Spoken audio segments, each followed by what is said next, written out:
Hey everybody, how's it going? Thanks for joining me this afternoon. We got started a little late here. The Biden administration, they're after all these MAGA conservatives. They must have gotten to American Ostrakon and destroyed his microphone, made it able to work. But luckily, I was able to snag the ever great Furius Pertinax. Thank you, Furious, so much for joining me on short notice.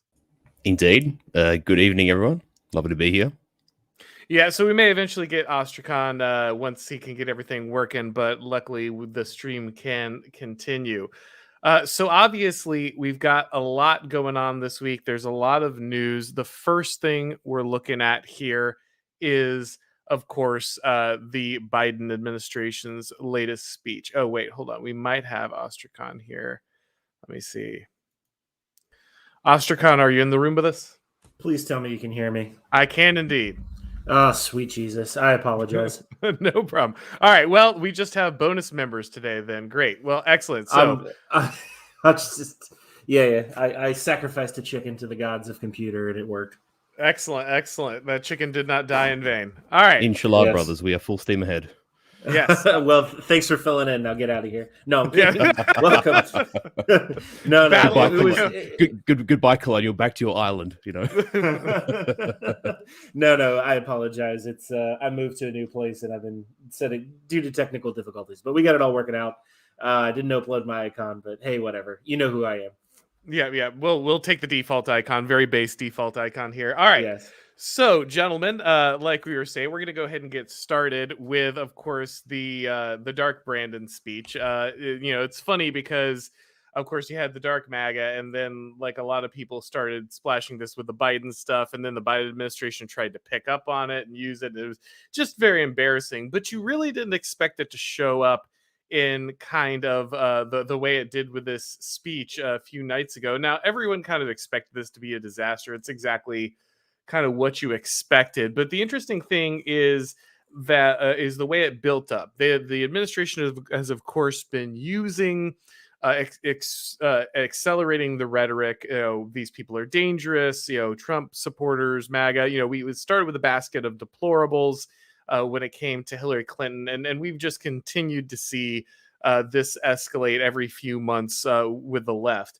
And then even though it wasn't really like a line crossed, I guess you had Biden himself actually use the term like semi-fascist, which is just the most weak tea ever. It's like, just say what you mean, man. Like, but he tried to like kind of dip his toe in this. And then we had the discussion with the press secretary leading up to this speech, where she explicitly said, basically, if you're not with kind of 51%, like if you're not with the majority of Americans, then you are by some definition extremist. And then of course this all culminated in the Biden speech where he's in front of Independence Hall, and it's red, white, and blue, but of course he's in front of the red section, and he's like kind of grasping both hands up in the air. He's got the Marines silhouetted behind him in this kind of blood red tone, giving this speech about how basically his political enemies are a danger to democracy and kind of can't be allowed to continue doing whatever they're doing. Right? It's a very, very ominous build up. But let's get to the beginning of this. I guess let's roll back a little bit to the beginning. What do you guys think about this approach of the press secretary in particular? She's not great at her job, obviously, but this, if you don't agree with the majority of Americans, then you are an extremist and you need to be called out. I mean, it's terrifying. They're setting the stage, right? They have to be at this point. They are setting this stage for more extreme action, more direct power control.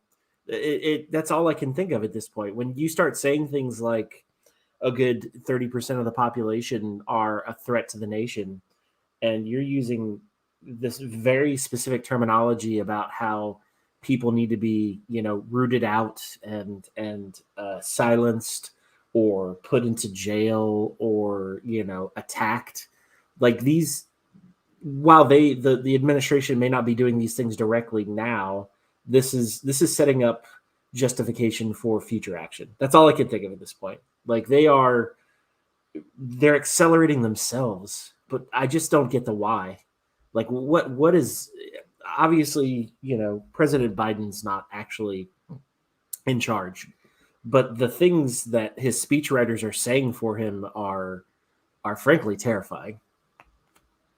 Like they're he's making jokes about how there will never be an insurrection in the United States because there's Apache attack helicopters and F-15s, and how could you ever fight the imperial might of the United States? Well, that's very concerning. Also, Afghanistan would like to disagree with you about that. Some one. goat herders in Afghanistan have some issue with that. Yeah, and it's really interesting that the Vietnamese rice farmer just cackles in delight, Right. Yeah. I mean, the irony that was my war is not lost on me either. But it's just like these comments they're inflammatory, but I think they're so much more inflammatory than they realize what they're saying. Like, they have forgotten how nasty this type of conflict can be, because none of the people in his administration have ever actually lived through any sort of what's the word I'm looking for? All his speechwriters, anyone near him, has never actually lived through an asymmetric warfare or asymmetric conflict type situation. They wouldn't be saying these things otherwise. Yeah, very true. Like they wouldn't say the things that they said if they had any concept of how bad what they're saying is, or how conflict oriented what they're saying is. I mean, just to buttress your point, Ostrakon. At best, they have LARPed as revolutionaries who are actually foot soldiers of the regime, in terms of whether it's BLM activism or what was the thing they did during the GFC? Although that was pretty docile, but what was that called? Like Occupy Wall Street, that sort of stuff. Sure. They've merely LARPed as revolutionaries in a period of civil disorder. They've actually never endured proper civil disorder, civil and chaos, conflict, civil conflict in the way that they imagine, right? Because they are, as people like us know, foot soldiers of the regime, either wittingly or unwittingly. That is the case. And the other thing that's worth paying attention to here is language, and the way in which the the frames and the terms of reference are used by Biden, for instance, or whether it's something. Actually, Kamala Harris has said stuff all for recent months, but the press secretary, these apparatchiks, within the Democrat sort of, and the swamp writ large, how they talk, and the phraseology. For instance, when they sort of say our democracy, they're not obviously talking about the United States of America. They're talking about their own cadres and their elites and their supporters and their intersectional sort of alliance that is arrayed against legacy America and legacy Americans. So our democracy. Sure. When they're saying their democracy, they're saying their group, right? Like, yes, they're not talking about the country. Yeah, no, I agree with that. Correct. And the other thing is too is when they sort of, I mean, for those who do follow me on Twitter, for instance, would see I've been sort of railing against this last couple of days, and it's this whole, both of the vanilla parties, sort of the two wings of the eagle, so to speak, will fight to the absolute death to call the other one the N word, the NIAZI sort of word, no, they're it, no, they're it, no, they're it. It is so infantile and juvenile, yet the sort of center right use it as a reflex, because for at least you might say that legitimate American style, as a concept derived from the founding fathers, liberty exists within the modern right, the American right, whereas in the left, they've become so totalistic in their status mentality that it doesn't. And so when they use it, it's more as an attack against the right of, no, you may not in-group preference, no, you may not, like your own heritage or your country or your, or your narrative story or your origin story that makes you quintessentially and essentially American. Whereby, the center-right people sort of use it in a more flaccid manner of like, no, you're just the big, scary statists who are going to crush the freedom of this country. And the asymmetry in which that word is used it becomes increasingly apparent, Yeah, I think that's huge, and so I want to get to, because both of you hit on really important thing there, and I want to take some time to break those apart because I think they're both important. So first, with the democracy thing, right? Like obviously, I don't need to rail against democracy again here, but we can see the way it's being used, as many people, including both of you, have pointed out. When they say our democracy, they have no intention of actual like the democratic process. They mean our coalition is what you're against. But it's really interesting the way that they're drawing these lines. They're basically saying anyone who votes for the opposing party is a threat to democracy. And I had a kind of a tweet. Oh, we may have lost Ostrakon. Hopefully he'll be back here. But I had a tweet that kind of went wide about this. Is like, if you have a democracy where voting for one of the major parties isn't actually allowed, like actually makes you a threat to democracy, then you don't have a two-party state. You could have a one-party state, right? And so we Mm. see that there's this recognition on the left that basically they can't allow basically an effective Republican Party to exist. So you can allow the Mitt Romney, Liz Cheney, Jeb Bush Republicans. That's fine. That's what they're used to dealing with. They'll call those people evil too, but they know that fundamentally there's no real threat to them there.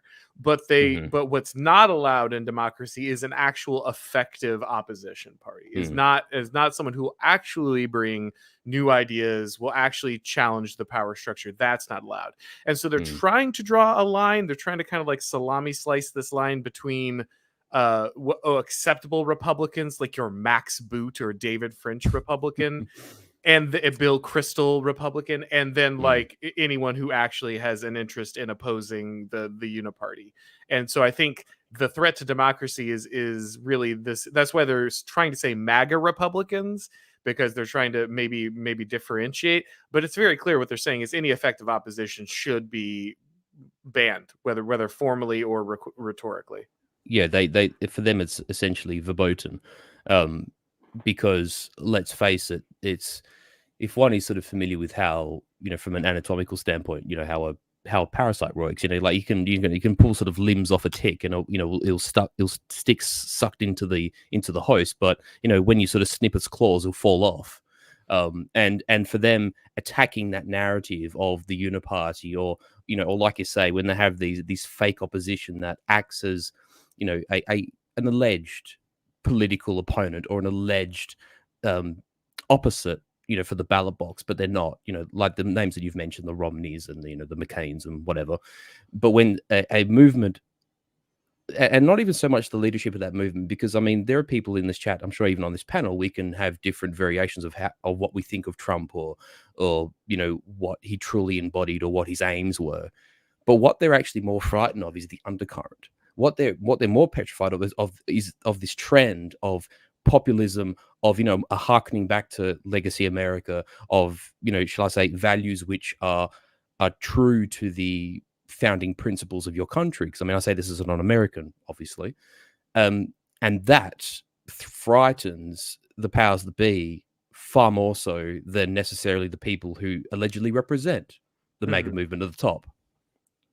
Yeah, I think that's right. Like Trump is really a vehicle for kind of the what people want to be a real opposition. And even if he and other people who are not necessarily like the most competent, or maybe are not like don't really have a political formula that's going to win the day yet, simply their willingness to exist kind of outside the system and challenge the system does represent, I think, that population that you're talking about, Furious. And so I think that is the real problem, is they can't allow that undercurrent, that willingness to operate and really challenge kind of the entrenched bureaucracy and the uniparty. I think that's what they're trying to get at. They want to roll things back to this kind of, we've really got to fight against these Republicans, because they're working for like tax cuts for the rich. That those are the kind of people that they want to battle against. They want to take on those kind of guys. But now that you see even bellwethers like Ted Cruz, right? Saying like, we've got to dismantle the FBI. Like, if you've got a weather vane like Ted Cruz blowing your direction, that means something fundamental is changed inside the Republican Party, right? Because Ted Yes. Cruz would follow anyone if he thought there's political power attached to it, right? Like he Yes. would sell his kidney to anyone who will secure him the next kind of wave of political power. So the fact that he's kind of parroting this means that something has kind of shifted. And I think that means the Republican Party, no matter how much the left pushes, isn't going back this direction. Like, there's still a long climb for kind of this new right insurgency. And I'm not saying like, oh boy, the Republican Party, we've got it now. But I'm just saying that I don't think you're ever going back to the super safe, completely controlled right wing in America again. And that's why the left is reacting the way it is. If just on that note, very quickly, if I may, sorry, Ostrakon, what the powers to be and those who have their hands on the levers of power would love nothing more would be to have a time machine and to undo Brexit and Trump, 1.0. Because what this all is them attempting to put a genie back in the bottle that will never go back in the bottle. The events of recent history, for better or for worse, disappointment or shortcomings or, all manner of things that we may judge from the last 5-6 years, which we've all lived through and we've all witnessed and experienced.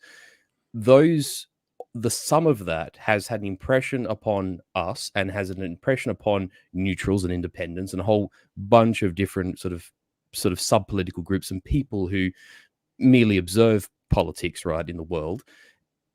Something has done which cannot be undone now. And them trying to put the genie in the bottle simply won't work. Like you say, when someone like Ted Cruz, I think there's probably worse establishmentarians than him, but he's pretty establishment, right? Like, he's at least waist deep in the swamp, let's say, right? To use an analogy that we understand.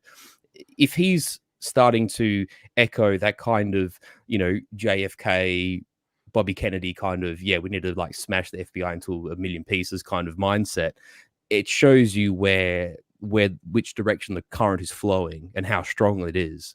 And like you say, that would have pricked up the ears of many a people who find that disconcerting. Ashkan, I didn't know if you wanted to jump in there. No, the left asked for too much too quickly, right? They tried to force too much through, too many changes, too much, which if they had taken their time, they probably would have gotten it all anyway. But they're starting to hit some, let's call them red lines, for everyday people that are, a lot of it are things that people hold dear, be it, right to life or, the sex changes for children. These are real issues that people are having, that people fundamentally disagree with. And then on top of it, you're already being told by the president that, if you voted for Trump, you're in essence, an enemy of the state. They're taking out all the off ramps, and why, I don't know. Like, could either one of you maybe go into that? Like, okay, fine, 40% of the population is now evil and to be destroyed, or marginalized. But why are they? Is it because the economy's taken a dump, and and they're concerned about their hold on power? So they feel if they can demonize 40% of the U.S. population, that this is going to retain their power. Like, this is spiraling, right? You've got the president in front of a blood red screen with Marines behind him, making these really fairly, like I said, very concerning claims. I've never expected anything like this. Like, this is shocking to me still. I know it's been a few days, and I know, it's just, Grandpa Biden's drunk again. But this is very concerning to me. Yeah, I think that we're not going to see this rhetoric dial back. That we'll talk. They did try a little bit. Biden tried to say that he didn't really mean it. Like, actually, he's like, oh, I don't believe Trump supporters are a threat to the country. And it's like, well, I mean, given the fact that Biden doesn't know where he is most of the time, it's entirely possible that he just forgot that he gave a speech last night, right? Like that's a It real thing. is, Yeah, but that's but terrifying in and of somebody itself. wrote that speech for him, right? Right. And it's been a consistent message, right? Like he used the semi-fascist label before. His press secretary is talking about how you're extremist if you don't agree with the mob, like on any given day. So this isn't going away. Like and there are a lot of political commentators who rushed out to cover for Biden during this. And even though he like took this hesitant step back, they're going to keep accelerating this, right? And they're going to keep justifying and they're going to be demanding an acceleration of this rhetoric. And that's the thing. Like this is the cycle. I know a lot of people they have trouble with the cathedral model, or they have trouble with this, but I think it's really true, and we can really see it in action here, is the way that each piece of this, like there's a purity spiraling happening on the left, right? Like you need to say this. You need to start talking like this about Trump supporters. And if you don't start talking about this, then you look insufficiently loyal. You look like you might fall off the tip of the spear. And we know what happens to people who fall off the tip of the spear. They get canceled, right? You look at the guys who were, solidly left-wing for many years, and then, guys like Glenn Greenwald or those kind of people who, they step out of line and they just get obliterated, and they have to go do their own thing, right? And so I think they all know that they kind of have to keep up with this, to keep signaling. And so you get in this like self-exciting feedback loop where, the press says one thing, and then the president's staff responds in kind, and then the press needs to justify the escalation by the president's staff. So now they say something more ridiculous, and you're just caught in this loop where some people know that this is a lie, but a lot of people either believe it or they need to believe it so that they can justify their next grab for power or their next kind of rhetorical escalation that will get them more clicks, more views, more of an audience. It will excite their base more. Obviously, Democrats are also facing this problem of a midterm that looked pretty disastrous just a little bit ago, but now, with the student debt relief and maybe the excitement of the base with this new renewed push against kind of the Trump and MAGA side, you see that they're, start to see that swing the other direction. And so I think that all the incentives line up for everyone to continue to push towards something really dangerous. Like everyone on the left is incentivized to only get worse. And there's no cost to them, and for in their eyes. Well, there right? is. But we know that, right? We understand that. But these people are not students of history, and they think they're at the end of history, and they're pretty sure. Yeah, they're pretty sure that they'll be in power forever, and there could never really be a problem. And this is why you see like Biden now routinely, he's done it multiple times, right? Say like, I would just turn an F-15 loose on people in my own country. Jesus. Like he said that multiple times now. It's not a mistake. Yeah. He's used that line multiple times. The day you do that, America is lost. Of course, right? Of course. The day you turn, and the day you turn the United States military, or attempt to turn the United States military on its own people, is the day you are no longer a country. And let's go ahead and get our disclaimer out there up front. Like everyone here is advocating for peace, advocating for the left to stop what they're doing, to calm down, Yes. to stop pushing people this direction. We all would like people to have a clarity where they can actually think about the consequences of their actions and treat the people in their country like they matter. I'm simply making the observation that it seems like very unlikely. And Ostrakon is simply pointing out that this is a horrific thing, and doing so would have horrible consequences. Just to your point, Auron, I just want to say, I think it's worth mentioning that they simply perceive that there's no costs. And because people like us have read history and understand, you might say, politics in function, we understand that these things are never cost-free. Not to make it about this, but just to make a great example, it's like the Western countries placing all of these sanctions on Russia, because whenever they've used economic sanctions, it's always been a so-called cost-free stick to use against a country or a group of people who are bucking the wishes of the powers that be, or of the big boys of the world. We'll do this to Syria, we'll sanction Libya, we'll sanction Iran, we'll sanction, whatever country, and we can be made to look like we're doing something, but we're not actually doing anything, and it's cost free. And they thought they could do the same thing to Russia, but they've turned out that there are dramatic costs when you get it wrong. And the same mindset exists here, where they believe it's cost free, but it very much is not. Yeah, no, I think that's absolutely right. And we'll get more into the costs when it comes to the economic sanctions with Russia here as well. That's another thing we're going to touch on. But let's move to the second point, because I think we got the democracy point down and the danger of that. But Furious brought up something that I think is really important. When we look at this, and I did another thing I did a tweet on because I saw how many people were responding this way. A lot of the boomers are like, well, it turns out that actually,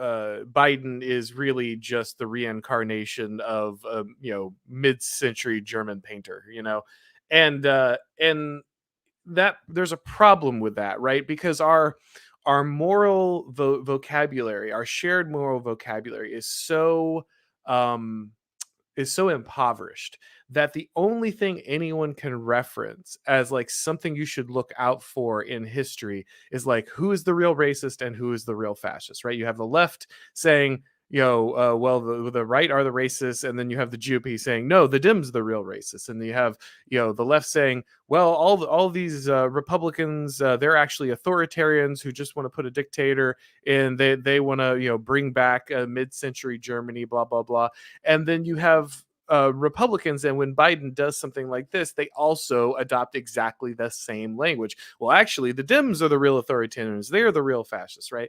And so we just have everyone arguing over kind of these labels that have become entirely void of any meaning. They don't have any real content. They're words that are free of any real substance.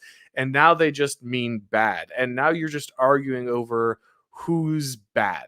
And the words you're using has nothing, but it's even more deleterious for the right. It's a disaster in general. Like it's a general disaster of the impoverishment of our language and our inability to communicate like complex moral issues around us.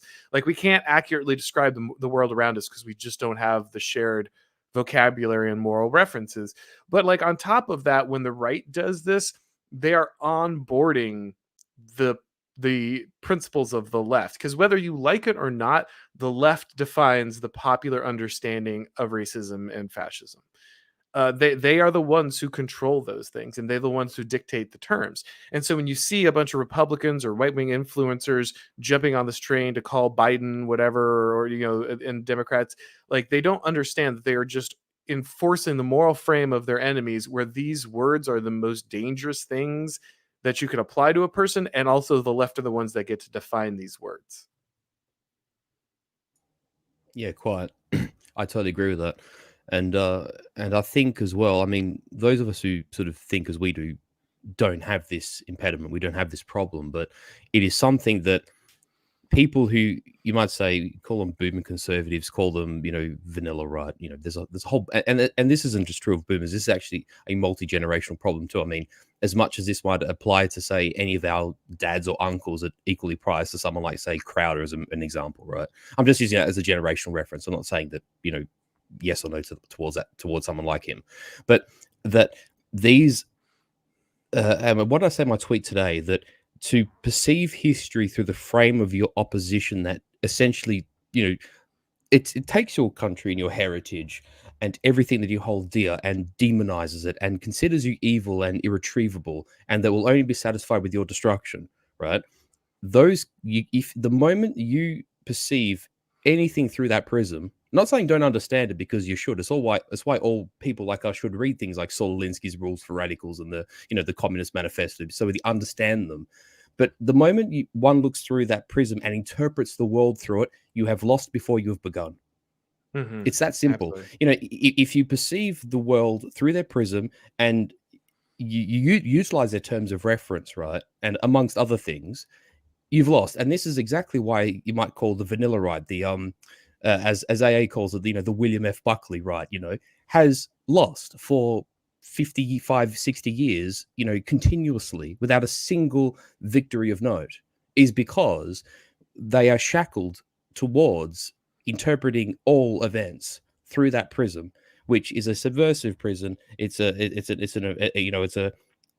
to think of the word, like an entropic one, and it's one which is antithetical to our desires in the world and our necessities and our ability to sort of love our own country and our own history and our own identity. So that's all I have to say about that. Like it is the most important thing. It is the first and foremost thing, as a matter of fact. All right. Well, we've hit most of the Biden speech, so I think there's pretty much all there is to say on that. So the next, may I just say sorry. one more thing on Sure. Biden? Sorry, I know I've been going on, but I just want to say one more thing about Biden. It is important too that in this conversation, everything pertaining to Biden, there's sort of 2 points. One, I find, no, hang on, let me start on this point. We must see that Biden is nothing more than a placeholder. We know that he's a shell of a man who's completely lost his marbles. Like, obviously, this man is riddled with dementia or Alzheimer's or something at that degree. He has so little precious capacity to think for himself, and never mind function for himself, because we've all seen footage of him stumbling and not putting on his jacket properly and shaking people's hands twice and whatever. Like, we've all seen it, right? Like, his cognitive decline is marked and irrefutable. But one, do not feel sorry for him, because long before he lost these marbles, he was one of the most pernicious agents of the swamp and of the deep state, and he's done a lot of bad things whilst he had his marbles intact. So do not pity the man. And the second thing is that you mentioned before, Auron, you sort of were talking about like his speech writers and people putting notes and whatever in front of him. On one hand, they think, okay, we have Biden. He can be a mouthpiece for whatever we want. We can get him to sign off on whatever we want. We can get, we can have all of our candy now, right? And then I suppose for them, there's always the parachute plan of, if he goes a bridge too far, or if there's a mistake, or if political expediency requires it, they can push him out the plane, right? And just go, well, he's a febrile old man and he's past his use-by date. And it gives them plausible deniability. So they're just two things that I think we should consider. And yes, we shouldn't forget none of that. No, I think that's really good. I'm glad you brought that up, because I meant to mention this as well. I think it was Ben Shapiro. Shapiro was either early this week or last week, but he was saying, well, the Republicans were doing fine, but then they started running against the FBI and the deep state, and what they really need to be running against is Biden. Focus on Biden. Americans vote for what they're against, not what they're for, which I think is terrible advice. But he's like, and people need to focus on Biden and the person of Biden, what a failure he is.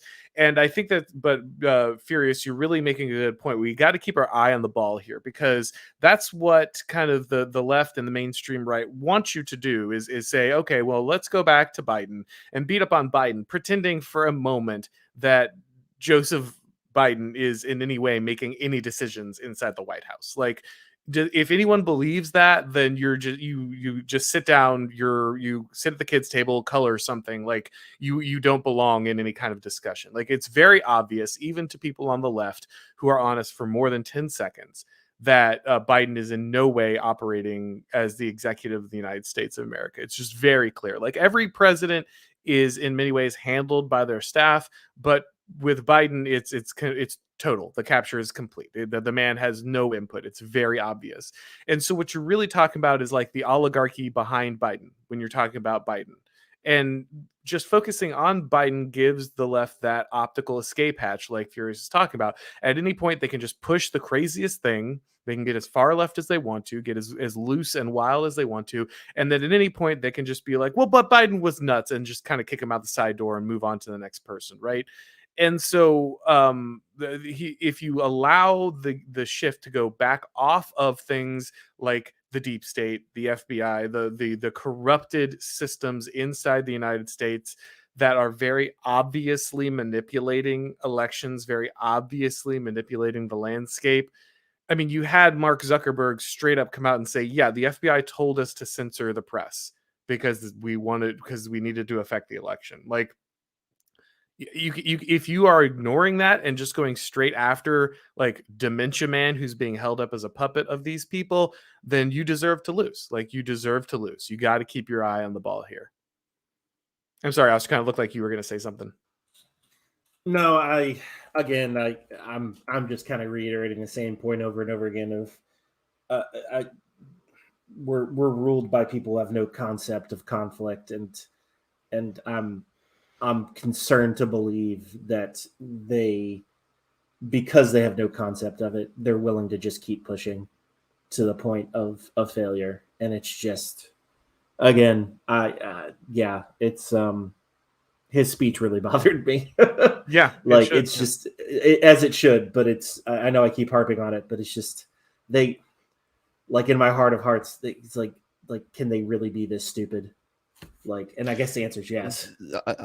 Just on that point, Ostrakon, very briefly, it's a case of how much of it is, because I've said this before, I'm sure I've said it even here on Orange Channel before, is that how much of it is legitimate malfeasance of them wanting to play, chicken. They want to sort of, keep spinning the Russian roulette and, keep playing chances with these things, right? Because like, you are quite right. They are dangerous times. They are dangerous topics. They're, the crucible is always hot. And how long until that crucible actually, bursts, right? And the second thing is sorry, I actually forgot my second point. Oh no, it's that these are people who are so far removed from actual existential threat, right? Like in the same way that a child that grew up in 20 years of chaos in Afghanistan and Iraq, right, is conditioned to live in that situation. As terrible as that situation actually is, they are planted in reality, in the real world. They understand that there are dramatic and fatal consequences for error, for being in the wrong place or the wrong time, or for getting on the wrong side of different people or groups, right? Like people who live in the real world get that, right? Not the apparatchiks in the State Department, who live in their cushy Washington Beltway homes, right? The other point, and the other point is that intentional malfeasance, and then the other part is, like I said, how much of this is just these soft-skinned, skinny fat, pot-bellied, glass-wearing, slack-jawed minions who are actually genuinely incompetent. They are actual spawn of bio-Leninism. And then you put the malfeasance with the ineptitude, and in various people, it's in varying degrees, right? But those two things are a fatal cocktail, especially in a highly charged situation in which we find ourselves in the present day with our sort of, this sort of in the political condition we find ourselves, where both sides are sort of increasingly demonizing themselves and playing this sort of brinksmanship to us, in a sense. And I always kind of hate because I feel like I've taken the role in this channel of like they can't be this dumb, and the response usually is yes, they actually can be, which is very concerning to me. But I always kind of like, maybe I'm just wrong in this, but like I always kind of believed in realpolitik, in that like, yes, okay, fine, they've got, people have to appeal to their base, but like at the end of the day, there's got to be one or two competent people in charge who know what the actual hard lines are not to cross. And I'm believing that less and less with the things I see. Well, I think what happens is that, well, to just comment on what you're saying there, I think what happens is that because the power is distributed, like because there's not like kind of a formal structure with actual accountability, what happens is I'm sure that individual people, like you're talking about, Ostrakon, do understand where the lines are. But the problem is, like, not one particular one of them actually is in charge of everything. And so, like, like one of them might say, no, we can't cross this line. We need to be very careful with this line. But then someone else in the media, or someone else in the State Department, or someone else in a corporation or an NGO says, like, but maybe we can. And that person crosses the line. And then the next person and the next. And so the person who held back, the one who was careful, the one who was more careful with their plans, they keep being behind. And then it happens with the next issue and the next issue and the next issue. And that's why I say we're like, there's this purity spiral. It's not that the individual people don't know that what's happening is a bad idea, but it's that collectively the selection pressure and the feedback is to always accelerate. And so even though like wisdom tells you that you should boil the frog slower, they don't have the self-control to do that anymore. I mean, yeah, you're right. They don't. And it's terrifying. Yeah, just on that point, it's worth saying as well that on this particular point, and I'm happy to be corrected if people disagree with me, but I think with the left, and I mean sort of like the genuine left, not the, when Barack Obama sort of pretends to be against same-sex marriage in his 2007 Senate run or his presidential run, whatever, and then 4 years later he changes his mind. He has a sort of Saul on the road to Damascus kind of moment, becomes St. Paul and changes his mind. Remember, Joe Biden was supposed to be the one that changed his mind, right? Joe, I don't know where Exactly. my applesauce is. Biden. Yeah, was supposed to put that. Yeah. exactly right. And they have achieved such a stupendous degree of success in a relatively short space of time, because and I say this to anyone, this is the kind of conversation you should have if it ever comes up in a generational context, that the leftists were so cynical and were so in this way self-disciplined that they play the clock. They literally wait for enough of the World War II generation and the old some of the older boomers to die off to be able to ram through these, shall I call them, socially progressive changes, whether it's same-sex marriage, whether it's sort of the origins of transgenderism, mass migration. There's a whole bunch of them, right? There's no point in me listing them off. We know what they are, right? And it's just win, win, win, win, win. And there comes a point where people become complacent. Like they just think, oh, we'll get the next win. We'll get the next win. Hillary will get in and we'll have her for 8 years. And then there'll be so few of the boomers left, and the Zoomers will all be, they'll be the core of the new Transary core, and we'll have our perpetual progressive revolution. But no, they got cocky and arrogant, and this is why there has been a rebuke against the left in many places. I mean, I know Trump hasn't been the one of success for us, and although Brexit went across the line, in an electoral sense, it hasn't actually been fulfilled, and Boris Johnson has completely wasted an 80-seat majority in Britain. But there is this genuine sort of, shall I say, authentically right-wing pushback against this way of thinking and politics sort of apparently inevitably going in that leftward direction. There is actually a formation of an opposition to that is authentic and genuine. And I think they just got complacent. If you look from, say, the mid-90s until the early 2010s, it was a complete, they just clean sweep the final series. They never lost anything. And now those same people don't actually know how to argue points. People like Gore Vidal don't exist anymore. People like, Ted Kennedy don't exist anymore. Like actual good debaters and advocates of their position don't exist because they've become complacent over time. Yeah, it's all Ta-Nehisi Coates and Robin DiAngelo, right? Like you're just evil Right, because exactly. you're white or because you're right wing, and they don't need anything else. That is the entire justification of their logic, is to just racially justify your guilt, and that's the end. That's the only argument you need. It's original sin. But we're no longer talking about cancel culture for public figures, right? This is extended now to the private individual who has no interest in politics beyond just what they see on TV, to where anybody in any social structure whatsoever, any rung of the social ladder, can now be canceled at will, or their livelihood taken away, or like and simply for voting for the wrong person.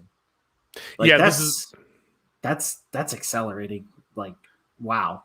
Yeah. Like, anyway, sorry, go ahead. Yeah, no, that's the total state, right? It used to be, at first it was only public figures, and then private figures could get canceled if they did something really extreme and it got kind of out there, right? And then it got to the point where like just having political views publicly was a problem, and you needed to like keep quiet at work and even in family life to some extent to avoid it. And now it's your voting record, your personal voting record. Well, you have to display loyalty, right? Political silence is not enough. You can't even like flow below the radar. Your silence makes you a suspect. So you need to continue clapping. You don't want to be the last one clapping at the gender affirmation, right? Like you need to signal publicly your allegiance to the regime. And so yeah, we're quickly approaching that point. I don't keep a whole lot up on showbiz news, but there was some actress, and she's on some show I've never heard of before.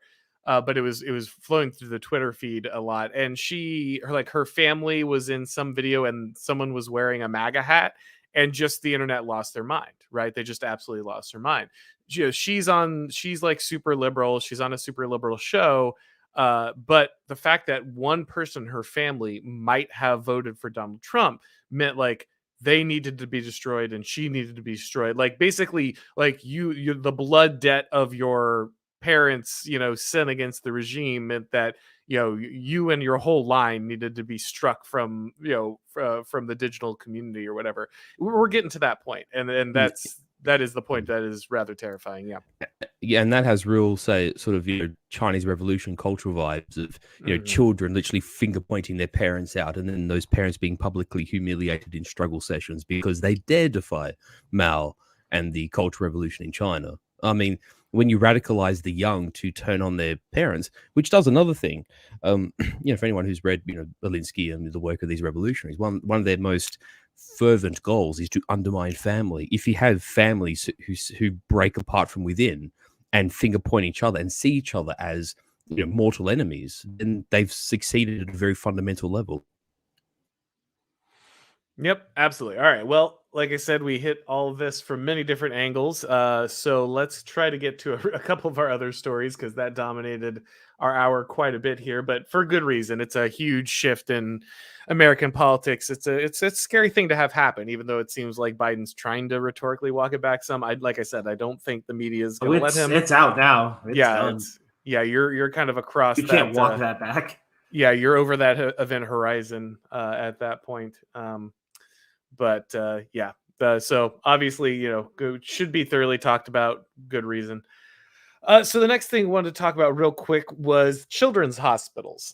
We had the last week or two here a lot of heat around the topic of trans ideology and children's hospitals. People like Libs of TikTok and Chris Rufo, who are kind of well known for exposing this stuff, have been focusing on the fact that this gender ideology, which we know has been in academia and has filtered down to schools and media and all this stuff. And we know that obviously there were hospitals and there were health institutions who were kind of on board with this stuff, but they have been exposing how deeply it has kind of infiltrated facilities that are specifically designed for the treatment of children. And so Libs of TikTok was actually banned here from, let me go ahead and show this real quick. But Libs of TikTok was actually banned from Twitter and Facebook again. It's happened several times at this point, so I'm not sure how permanent this one's going to be. But Libs of TikTok is locked out of Twitter again and banned off of Facebook. And basically, there was, I believe, originally it was a hospital in Chicago, and then Libs of TikTok also recorded a phone call of her talking to Children's National Hospital, and she specifically asks the person working there, hey, do you guys do gender affirming hysterectomies on my 16-year-old? Like, will you do that? And these organizations have routinely said, no, we don't do it on younger people. That's a myth. That's a lie, blah, blah, blah, blah. But she caught them red-handed. She had, like confirmed members of the staff saying, yes, let's set you up with someone and we'll go ahead and make this happen. And so the response to this was not like, how could these hospitals allow this, like this insanity where these hospitals are allowing this kind of surgery or actively, doing this to children under 18. That was not the response. The response is, oh, well, letting people know that hospitals is doing this is dangerous. And so we need to ban the people who are making this public. And then Chris Rufo went ahead and shared more. It turns out that's not just one lone hospital. He takes out another here. It's I think it's Lurie's. I'm not sure exactly how to pronounce that. Children's Hospital in Chicago. Okay, this is the Chicago hospital. But they have this partnership with public school districts where they're creating a whole education package, like a whole curriculum that includes a whole bunch of extremely ridiculous and graphic things for children. And of course, it's Rufo, so he's got the receipts here. He's got the different members and their presentations that they've been giving, different people who work at the hospital, the educational materials that they're sending out to children. Of course, let's see here. There's a couple. It's all crazy, of course. It's the stuff that you think it is. The white Western people have created this false gender binary, and yeah, here's all the things you can buy to shove in your pants if you're trans and you're 14, so that you can do this. Here's all the sex toys you're spending, and this is going out to teenagers. This is going out to 13-year-olds, 14-year-olds, people like that, telling them how to do this. And of course, the people who are getting banned for this are the people who are outing it. It's people like Libs of TikTok that are showing that this is happening. They're the dangerous ones. I can't say anything. Yeah, well, it's. I mean, yeah. Yep. The terms of service will not allow you to. I can't. Yeah. These are all things that exist. I am prevented. Yes, TOS prevents me from actually saying what needs to be said. But suffice to say, it's just another instance of. I think enough of this. I'm not sure if it's necessarily true, but maybe just a thing we might reflect on is that enough of this exists in plain sight, and or at least they think that they might get away with it without attempting to conceal it. But when someone, say like what Rufo's doing and Libs of TikTok or whatever, they have an audience by which they can amplify the actual factual things that they're doing, whether it's video evidence, whether it's, paperwork, documentation, graphs, reading material, children's so-called educational, resources that are all clearly representing this and all going, sort of pro this agenda, right? No, you're not allowed to open the hood and show what's underneath. That's verboten. Yeah. We have to keep we have to keep our secrets concealed, and it's the secrets being revealed, which is what has upset them.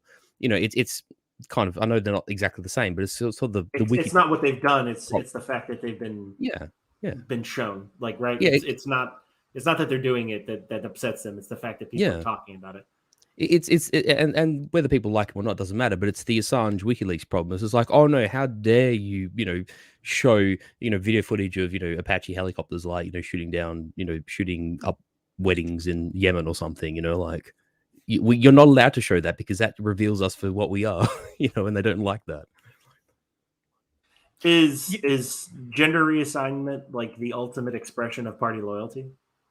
Yes, I mean, you can join the court by becoming a eunuch, right? I mean, it's yes. I mean, like, is there a more clear, performative? Is there a more clear way to signal your loyalty than to sterilize yourself and completely go through a transformation that will fundamentally reduce the quality of your life, drive you towards possible suicidality, make it difficult for you to function in a natural way? Is there any way that you could more thoroughly demonstrate your willingness to break from reality and ascribe to your life whatever meaning comes from power than to do something like this? Well, what's interesting is that there's actually a historical equivalent for this, and for anyone who is familiar with history would know that there are other examples of this, but in terms of you're talking about something else.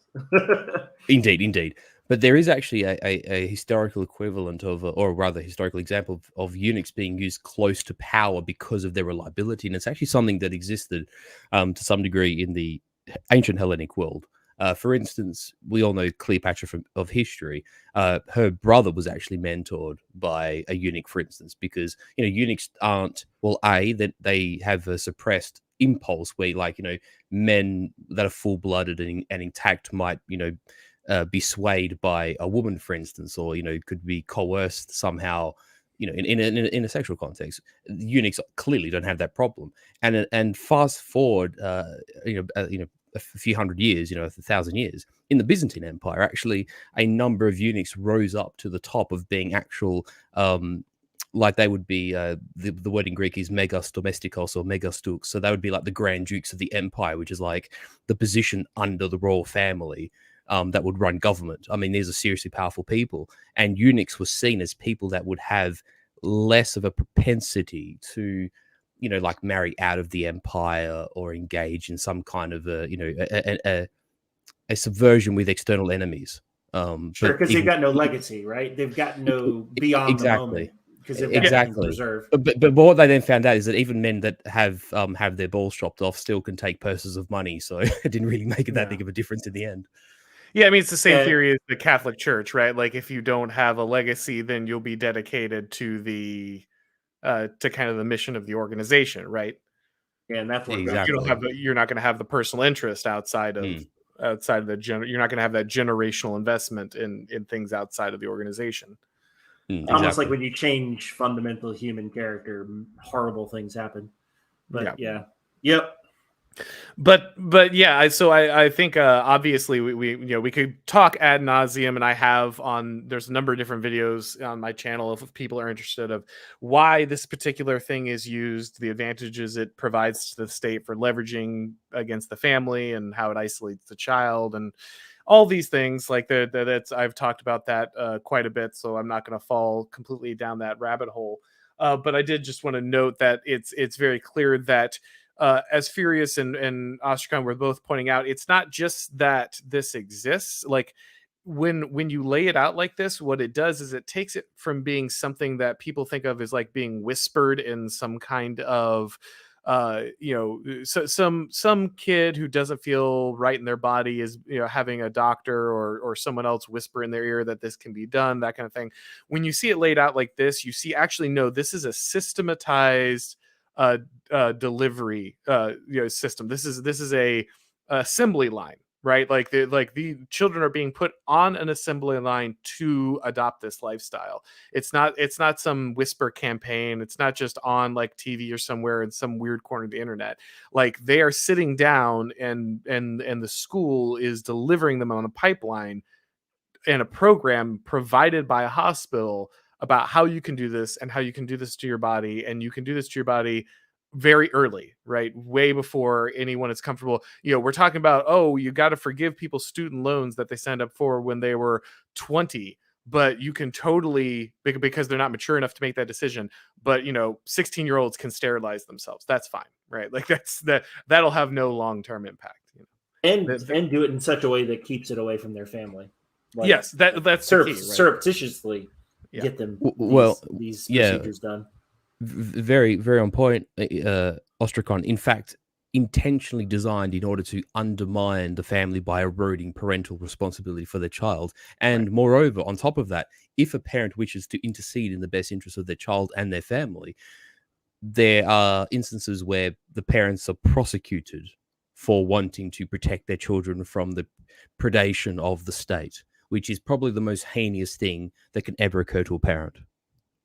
Yeah, you're already seeing it out like directly in places like Canada, and it is creeping into the American justice system as well. We do have parents, parental custody rights are often determined about which parent is more likely to affirm a perceived gender. This is working its way into kind of all Western of people need to understand this stuff is not just crazy somewhere. It's not in some kid's TV show that you can shut off or on some internet video that you can ban. Like it is getting baked into your legal system, like directly. You are going to be living under a legal requirement for you to do this or suffer serious consequences. So this is not just some kind of crazy thing happening out on the edges of society or something you can protect your kid from just like turning off the TV. It's far more insidious than that. But I wanted to get to one more story here as we are coming up on an hour because we have a lot of super chats building up as well. Time is a flat circle. We've arrived yet again. The economy is already on the rocks, and now it's time to play Russian roulette with the real estate market in the United States. many different news outlets were running, celebratory articles about how Bank of America is creating a loan solution which aims to sustain ownership attainable for Black and Hispanic families, offering zero down payment, zero closing cost mortgages. So once again, as we're like teetering on the edge of financial insolvency as a country, it seems like the bright idea is going to be to make a bunch of loans to people who would otherwise not be qualified for loans, and very notably to make those loans specifically based on the racial background of the individual who is being loaned here. And I just had this conversation with Will Chamberlain, who I think in general is right on a lot of things. But Will was like, well, we could use the Civil Rights Act to kind of protect people on the right. You can protect people from kind of bias. You can use the Civil Rights Act to stop a lot of this stuff. And I'm like, I don't think you can. Like, I don't think you're actually going to be able to turn that ship, because we see more and more blatantly companies willing to step up there and say, yeah, we're just going to exclude like white families from this position. Like, sorry, you can't apply for this job because you're not a person of color. You can't apply for this loan because you're not a person of color. You can't apply for this internship, this whatever, because this program doesn't exist for you because you're not in one of these theoretically oppressed groups, even though they now have all these programs that only exist for them. And so you end up in this situation where companies are pretty fine with openly promoting programs that specifically exclude whites and to some extent Asians. They have no problem with this. And they're not only doing that, they're also doing that while playing Russian roulette with the economy. We're once again staring down the barrel of something that has already collapsed our housing market one time, and it seems like we're kind of dead set on doing it again, and doing it in the most racially divisive way possible. I mean, we had this conversation about corporations and how they're inherently doing things that make bad business sense in order to appease the powers that be. And I think we talked about this like a year ago, about how all these corporations are making decisions not based upon profit, which should keep them honest in a way. They're making them to appease their political allies, and this is just another example of that. I mean, I don't know. Like, money seems to not have much meaning anymore. So it's only Bank of America. I know they're a very large bank, but yeah, I think you're right. It's going to be. It's not that the government is going to place benefits or restrictions on you based upon your skin color, but these companies are going to do so to qualify for certain benefits, or to qualify to interact with those companies in certain ways. Mm. And so by de facto, the government has agreed to base your citizenship status on your skin color by supporting these organizations. It's like, oh, but it wasn't us. It was the corporation that takes its marching orders from us. Yeah, once again, so we didn't touch it. Yeah, once again, you get to use this public-private distinction as kind of a shield for advancing your. Any company agenda could do this, but we're not going to do business with any of these other companies, of course, and they're going to have to deal with the government in order to be successful. So anything bigger than like a lemonade stand is going to have to pledge, and in some cases also the lemonade stand is going to have to pledge loyalty to the government. That lemonade stand HR department. Hey, you got to be careful about that.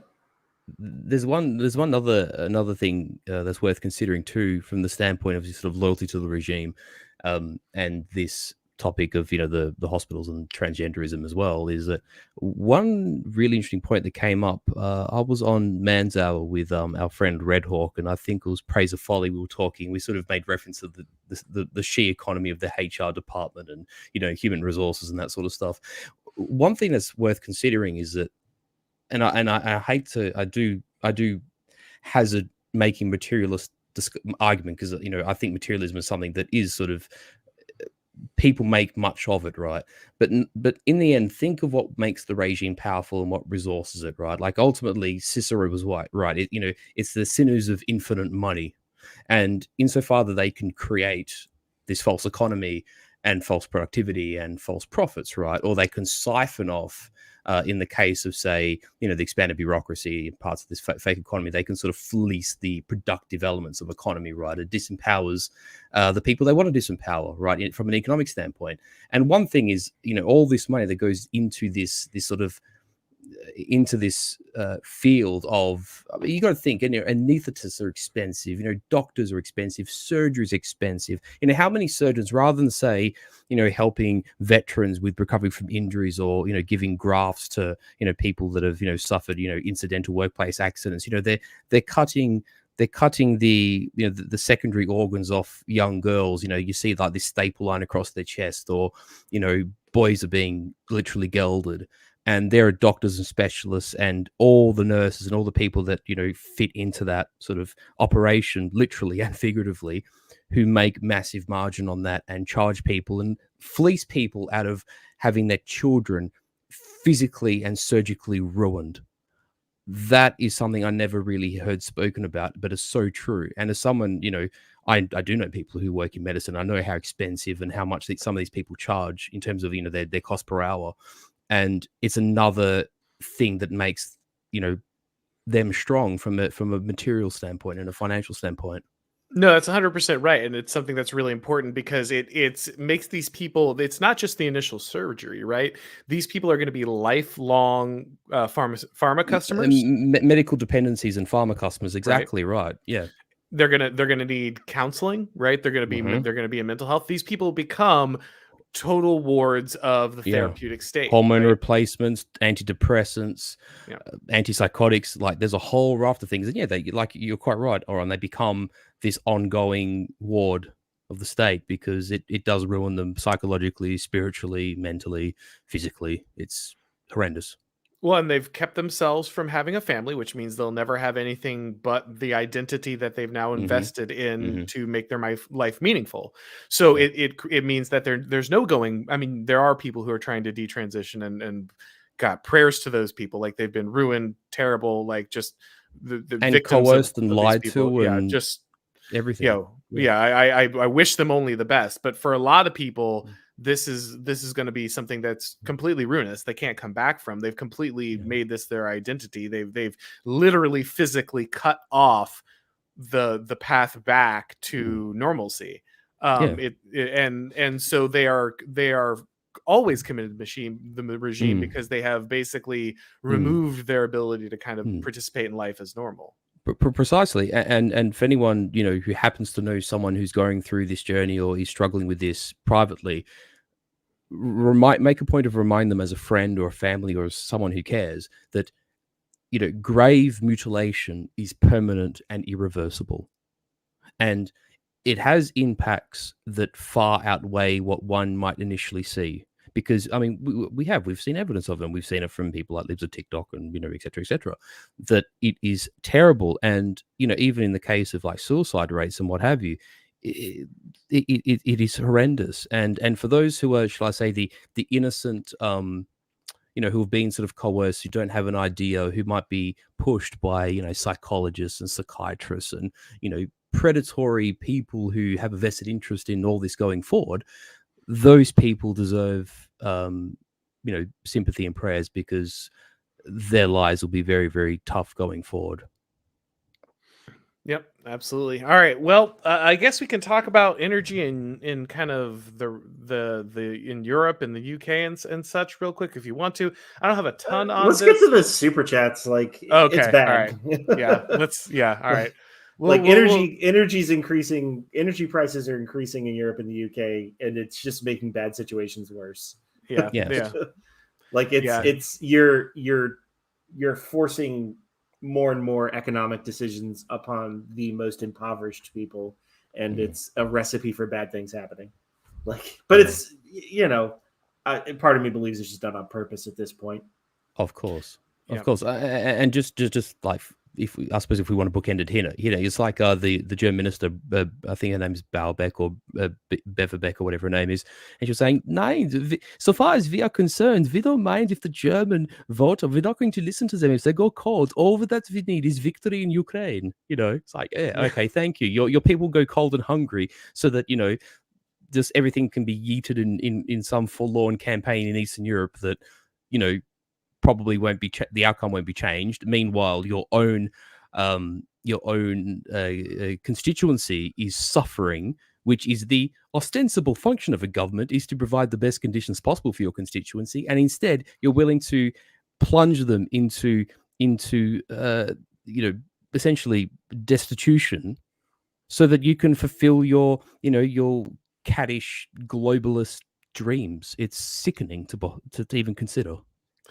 Yeah, there was some pretty horrific irony as a bunch of people with Ukrainian flags in the bio were complaining about the skyrocketing energy prices. Like, well, if isn't the consequences of my own actions, I understand it's not really their actions. Like they're not making any decisions. They're just being influenced. And I wasn't having a crack at the German people, as if you're just having a crack at that politician. And Yuri Bezmenov, yes. Annalena Baerbock, thank you very much. Yep.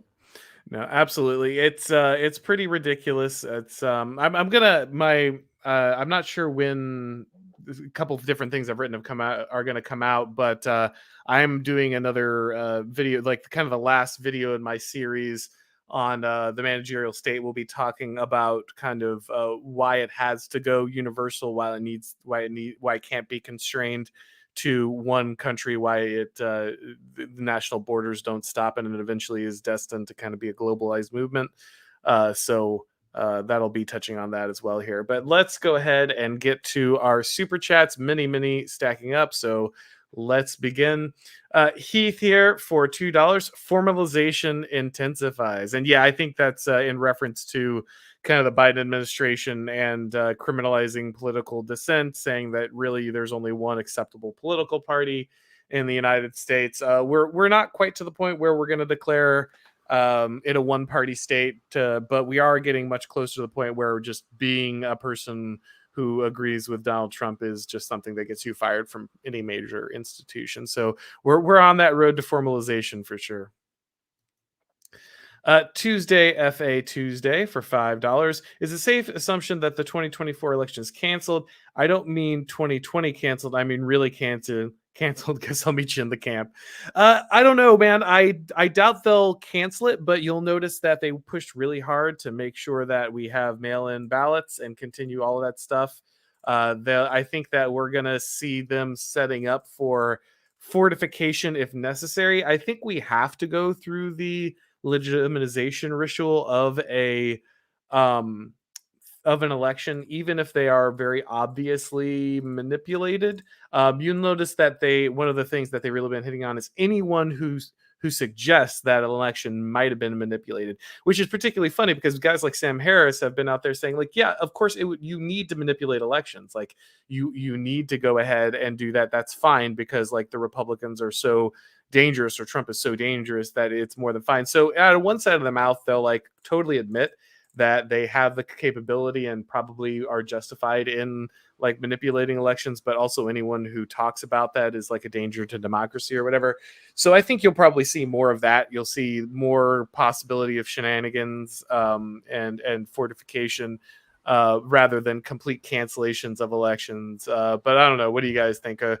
Just Auron, you're not using double plus good right talk. It's fortify the election. Yes, fortify. Yes. Fortify, not shenanigans. No, I agree with you. They'll go through the ritual. There will be an actual election of which will be fortified in order to ensure that democracy is protected. Yes. There will be an actual election though, and it'll be fortified. Our democracy is sacrosanct and will go to any measures whatsoever to protect it. Any. Yep. Nope. I think that's right. All right. So Pete Budapest for 1999. Thank you very much, sir. Biden's target audience was two groups. One, his rich white social liberal base who are genuinely bigoted, and two, the leaders of the GOP who, like Biden, want the opposition's official position to be relegated to tinkering with tax rates. Yeah, I think that's the uniparty coalition, right? Is the traditional Democratic coalition, though I think it's a mistake to say that it's just white social libs at this point. I think there's many people in that coalition, but then also the GOP who are like Biden. They just want to be controlled opposition.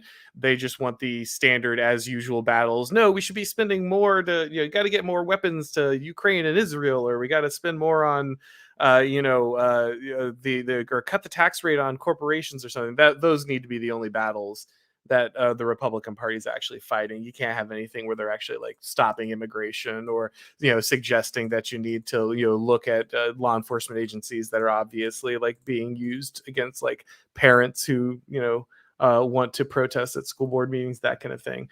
So I think you're right that that is definitely the audience. We've got Darth Kilhoun here for $5. Having been in the armed forces, most of the men are bioluminescent in practice. I doubt most of the officers and NCO's ability to lead domestic operations. I mean, Ostrakon has talked about this many times, Darth Kilhoun. I'll let him jump in here again, but I think he's just going to kind of fortify your assessment of kind of the current military and what's being happened there. No, I mean, the military for a long time has been pushed left. They approached it from the bottom with new recruitment, and they approached it from the top with the generals, and then it's trickled down into the field grade and the company grade officers to where it's pretty complete at this point. It's less about the fact that the U.S. military is now very much in the hands of the liberal machine. It's more about, should they choose to turn that towards the American people, that final facade of this, what's always been traditionally a conservative bastion, right? Police, fire, you would argue in the past, like doctors and the military were all of these conservative groups. And one by one, they've all obviously fallen away as willing to do anything for they're no longer conservative groups, but the military still has that veneer of being that. And when you take, this is a very sacred concept of America, right? The military does not do things in the United States. They do not perform policing actions within the United States. And as soon as you do that, you've turned us into a banana republic. I mean, you've turned us into a banana republic as being revealed by everybody, right? Your average person on the street is going to see it as much as anybody at that point. And at that point, you've lost your country, right? You have delegitimized every single aspect of your government to the point where the people no longer want to follow it. Or that's what I really believe. It's really difficult for people to keep up that illusion of kind of liberty when you have completely eroded that sanction, that partition between the police and the military, and you've used them to influence civilian population. I really do think it's a final straw. Like, maybe I'm wrong, because there's been many final straws. But as soon as you start, with the way media is today, right? When you have, as a hypothetical, if you've got soldiers boasting on Instagram about how they just, corrected people in a major city in the United States, or because soldiers, I'm sorry, they love to talk about the things that they've done, right? Especially young ones. And they're gonna be posting oppressing people in the United States on their own Instagram and Twitter channels about, this is what we did today. Like, we're really terrible at OPSEC. And these people, if there is action within the United States, everyone is going to see this. And it's, the military is going to turn into the police in the sense that, you know, nobody trusts the police anymore. Well, nobody's going to trust the military anymore at that point. If you turn them on their own people, you can trust the military because they go fight wars against other countries, right? They've got that kind of sacred trust of the American people because they aren't being used against the American people. But as soon as you start to do that, you've lost this last little bit of legitimacy for your government. Would you say, Ostrakon, just on that point very briefly, that there's still sort of like an esteem held for the military, at least from a legacy standpoint, and you know, like an overarching respect for them when they serve their country, but that there's an increasing sense of perhaps distrust of these organizations, or that they're not held up in the same way anymore as, say, they would have been 15, 20, 30 years ago?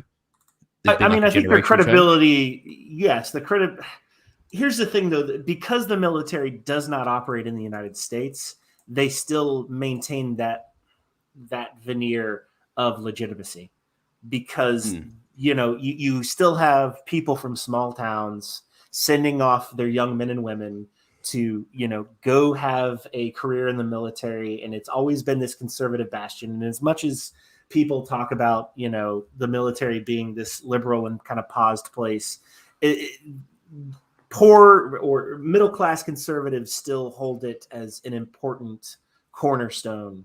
You know, the boomer conservatives, the middle class conservatives, the military is still, you know, until it is shoved in their face that the military is not on their side, they will never believe that it isn't. And if you do this, it will show beyond a shadow of a doubt that the military, while we kind of know already, has been gutted, let's say, of conservative values. It would take something like military action within the United States to really, you know, hit it home on the everyday conservative, the everyday person in the United States. For the last vestiges of that illusion to crumble at last. Correct. Sort of thing. Yeah. Correct. And until that happens, you'll always have that illusion, right? Yeah. Which is why you can't do it, right? It's you can make them, you can do the FBI, you can do local police department, you can do DEA, you can do, you know, but these 3-letter organizations, people already distrusted them for years, right? These have never been the organizations that the average American people have placed their Americanism in. They've always, you know, from the days of Waco and things like this, like the 3-letter agencies, nobody trusts, but the military, right? The Air Force, the Army, the Marine Corps, the Navy, these are the sacred, these are the sacred people who hold the ability to perform violence on our behalf in order to keep us safe, right? The military keeps us safe, regardless of the validity of that. But that is the core concept, of one of the core concepts of the United States, is they will protect us from conflict, you know, from the enemy. And as soon as you take that away, it's done. If I may, just very quickly, because it's just a historical point.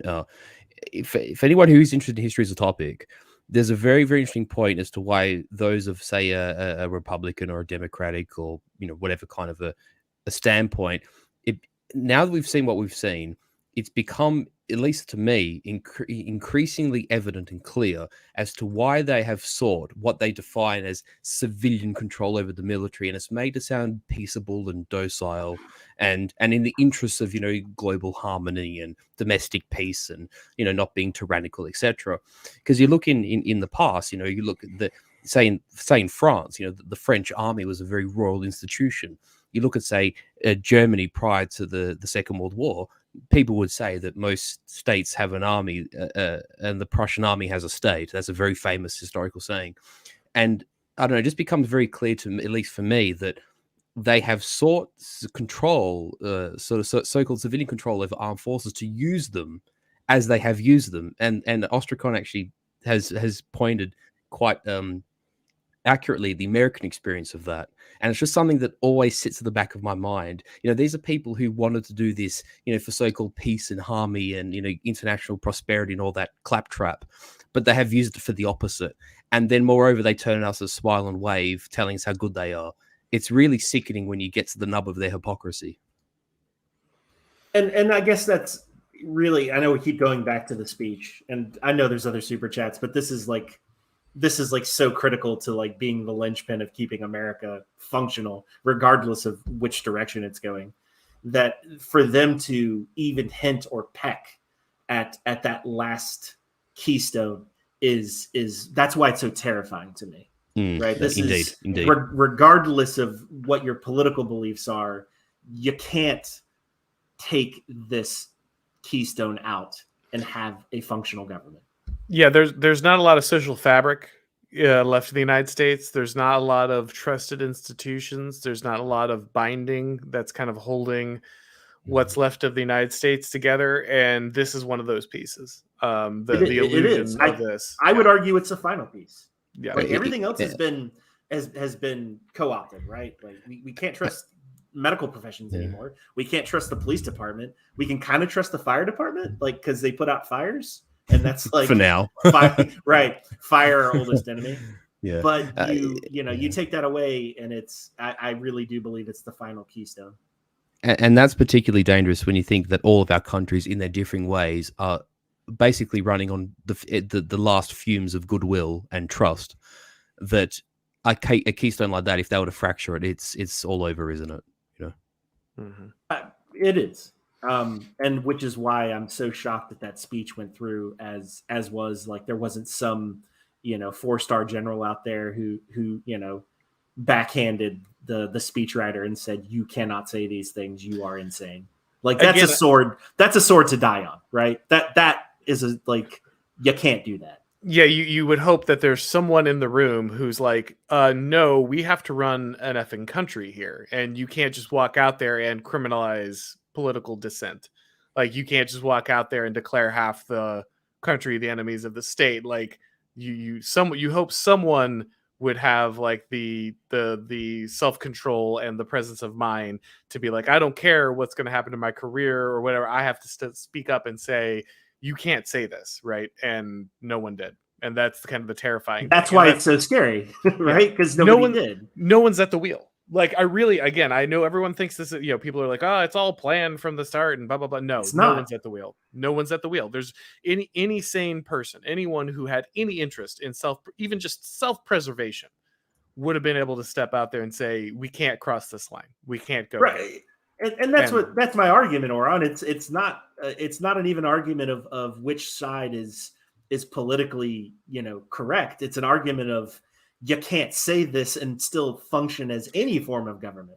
Yeah. Well, for all the talk of Caesarism, when we talk about like the American problem, shall I say, it's worth saying that essentially what you're describing is a Rubicon that once crossed can't be uncrossed. That is Caesar crossing the Rubicon in quite a analogous sense.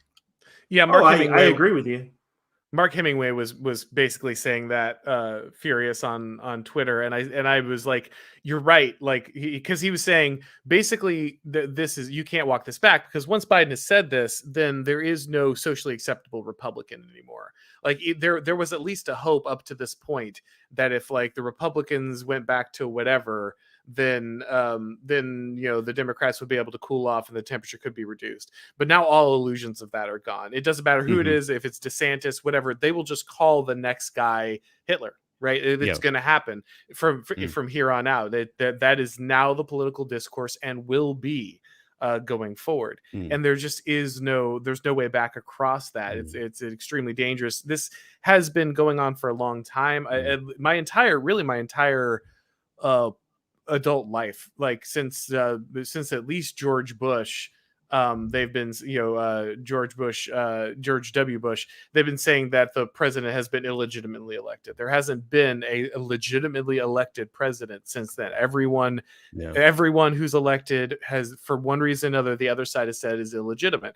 So people have been saying like basically democracy has been a dead man walking for decades at this point. So this road has been paved for a long time, but we're finally getting to the point where like basically like all like Ostrakon was saying, all the off ramps are being taken away. Like they're just pulling back any of the possible places where we could de-escalate this stuff, and it's just very scary to watch. Just Correct. because we got Mr. Ostrakon here, and he's probably the best person to ask, because I did watch something about this only a couple of days ago, and then it came up in a personal conversation that I had. Is that would it be something of a white pill when you see that, whether it's the British Army, whether it's particularly the American Army, I know the Australian Army's had the same kind of problems, and that is recruitment, and that basically burly Australian country boys, and what they call corn-fed Iowa, and agricultural sort of Alabama and Missouri boys are no longer flocking to be draftees, and that this is actually proving to be quite a problem for the powers that be, and one that worries them. Is that true to an extent, Ostrakon? It worries them, but they're more concerned about domestic issues than international ones, which is okay. Fine, you now have taken out, let's call them your warrior class, right? Let's call it like people who actually do your killing for you, and actually commit violence on behalf of the state. But you can't gut those people out of your military and still have an effective military to deal with, foreign threats, right? So okay, fine. You've now turned the military into this next liberal organization, but then you've lost again, because now the gates the gates are down and the barbarians can do as they will. So you can't, it's always going to be, it should always be a conservative stronghold, right? Everything else can be taken away, but you can't do it to the military, because somebody has to fight the wars for you, regardless of your opinion of those wars. Because if you don't command, brass tacks, right? If you do not have an effective fighting force, you do not have a country. So, and the regional, and what we've seen is exactly what's happened. The regional influence of Russia, the regional influence of China, and to a lesser extent, Iran, have all increased due to our failures in these spheres of influence. And what's our solution? And like the Ukraine is like, we'll throw money at it, right? Like we'll bleed. It's the old Afghanistan Vietnam trick, right? We'll throw Ukrainian people in front of Russian men with American-made weapons. Like really? That's it? Like that's your solution? The same solution for Vietnam, the same solution for Afghanistan? Ukrainian flesh and the second? Ukrainian flesh in the face of like a wall of Russian artillery shells. Yeah, like right. They're willing to do it. They're that evil, You're arming, school teachers in the Ukraine to fight the Russian army, and you call it victory. Like, do you have no pride? Do you have no honor? Like, obviously, do you have no humanity? And I mean that in the true sense of the word. Like, while at the same time you remove your effective warfighters from your military organization because they have politically different beliefs than you. Like, this is your solution. Send the teachers to war and kick out our actual soldiers. Like that's your plan. And then let's threaten to use American military force against the American people. You're insane. Like, and this whole thing, these people are insane. And this whole thing is just the furtherance of what you brought up earlier, which is just they can't imagine a world in which there's ever consequences, right? We can spend money forever. We can completely deplete our armaments forever. We can make our army as completely weak as we want to in interest of creating total loyalty inside its ranks. We can, threaten, our domestic political enemies with like physical retribution, because they can't imagine a scenario where they're not in charge, when there are any consequences for any of these actions. They can't imagine a scenario where America isn't just always automatically the most dominant, global hegemon. Even if they completely deplete the military and spend every dollar they have, they still just kind of assume that history's over and these systems will continue to into perpetuity. Just it'll always be there, and they don't actually need to maintain them. They don't actually need to put the work into or shore them up. They can kind of run those things out to the edges and stretch them as far as possible for their own gain at every turn.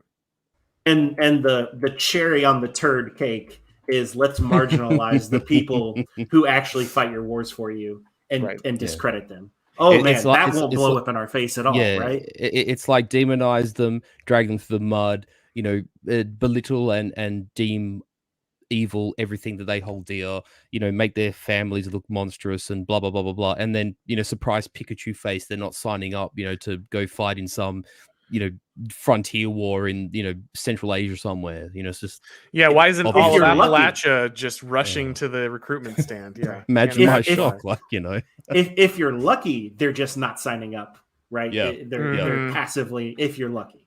Yeah. Best case scenario. All right. Well, Darth Kilhoun definitely got his money worth. Thank you very much, sir.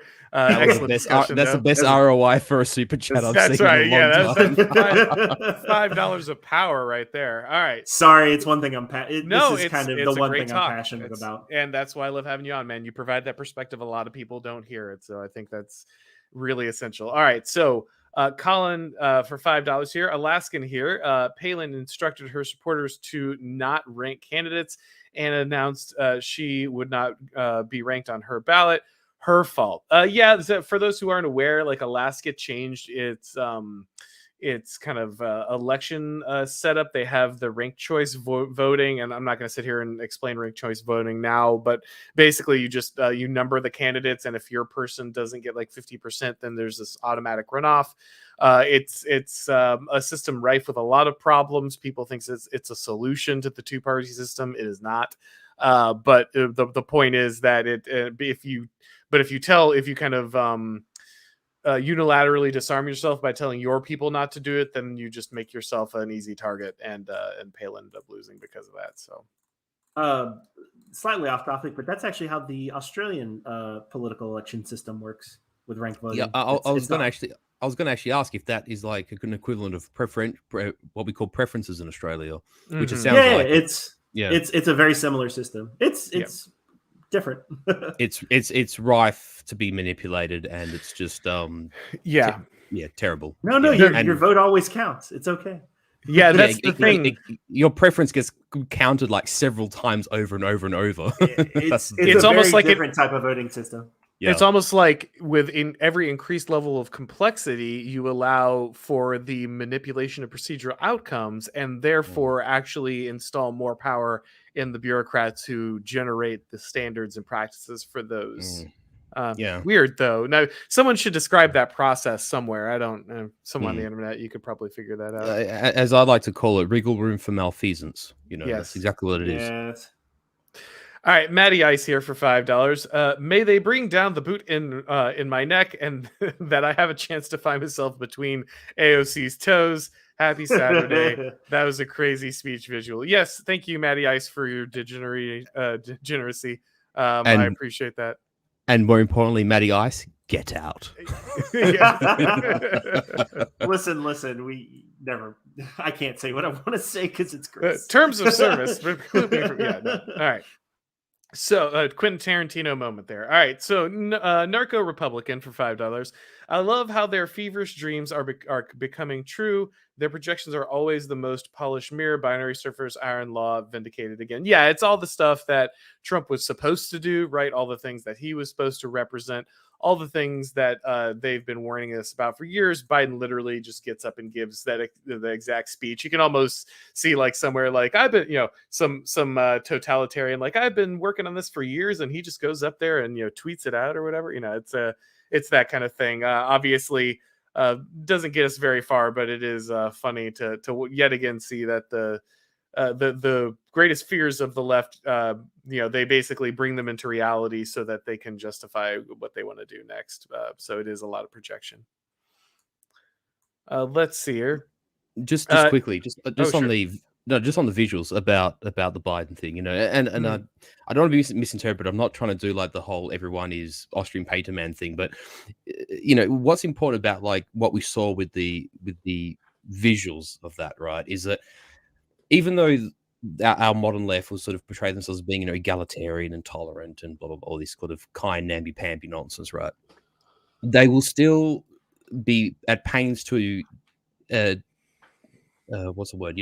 They'll be pains to ever deny that strong visuals and emotive environment makes for maybe not persuasion, but it brings forth a message. And this is why when you sort of look in the 20th century, whether it's the rise of Leninist Marxism sort of in Russia, whether it's the mid-century Germans in Germany, and the big chin man in Italy, they went for that sort of stark emotive visuals that they did. And in some weird way, I mean, we've all seen that picture of Trump, in the jacket, clenching his fist with the the American flags, just before he stopped being president. We've all seen that photo, and the Biden thing was exactly that. But for such an odd reason, they went for that vibe. It's just interesting that they attempted to channel that with that message. I'm still astounded that they did that. But all I'll say is that it does have a historical precedent in terms of, like, I hate to use the word, but propagandistic measures or propagandistic kind of the science of propaganda, right? And what appeals to people, what emotionally activates them. It's just so strange when I saw that. I just thought, these people are nuts. Like, why of all people, Yeah, these people who have adopted the flat human aesthetic for everything, like this terrible gray horrible modernity in just kind of every aspect, suddenly switch over to this very arresting visual presentation for this. Yeah, blood red backdrop, and then a low camera angle, which implies dominance. Yeah, totally. It's just it was. They would never admit it, but it's true. Flanked by Praetorian Guard, in essence, by Marine Corps guards, and it's just like, really, guys, like, you guys are all about optics, and this is what you chose. Yeah, I mean, you have the red, white, and blue on Independence Hall, but the cropping of the camera in that delivery mostly delivers that aesthetic that you're talking about. I mean, he's drenched in red. Like, sure, it's red, white, and blue, but he is completely in red. And it's menacing. It shouldn't have escaped anyone's notice. So there's I don't think it did. I just think they're that reckless. True. And if I may just appeal to some degree of levity, I have to say the Kramer Seinfeld red apartment memes. Fantastic. Like, you wouldn't believe it, Jerry. What's happening in there? It's Biden, Jerry. It's Dark Brandon. Yeah. No, those have been pretty good. All right, General Grievance here for $10. Shut up and take my money. Well, we are here to accept that. I guess we got to shut up now. You have Furious and Ostrakon. No one's shutting up today, mate. It's very true. We cannot shut up now. It's okay. General Grievance again encourages to shut up, but we must continue. So we will take your money, but we will continue talking despite your very kind donations. Let's see. Christian Smitherman for $5. Auron, thank you for knocking out of the park with the Total State chapters on your Substack. People, make sure you subscribe to it. Well, thank you, man. I really appreciate the shill there for my own thing on my show. I really appreciate it. It's very kind of you. It's something very meta about that. That's the Lord's work. That's next level. Yeah. I don't have a publicist, but if I did, that would be what they'd be doing. But no, thank you very much. I bet his CV's in the mail, I'm sure. Or that's right. Sorry. Exactly. But yeah, no, I dropped my third chapter on this one. This one was talking about kind of how the Total State has evaded the Constitution, how it was able to circumvent the Constitution, even though the Constitution is supposed to provide this this amazing airtight document that restricts the growth of government. Brought in a lot of Joseph de Maistre, brought in a lot of Gaetano Mosca. So I've been working on that for the book. I've got like 6 or 7 chapters written, but 3 have been kind of edited and put out so far. I'm going to keep that rolling out. So people who are not subscribed to the Substack, like Christian has directed you, please go check that out. But thanks, man. I really appreciate that. Definitely trying to get the work done there. A lot of people ask me when there's a book coming out. When is there a book coming out? So that's what I figured that was a good way to kind of let everyone be a part of that process through Substack. That's a great thing about Substack there. Let's see. Bell Phosphorus Knight for $10. Thank you very much.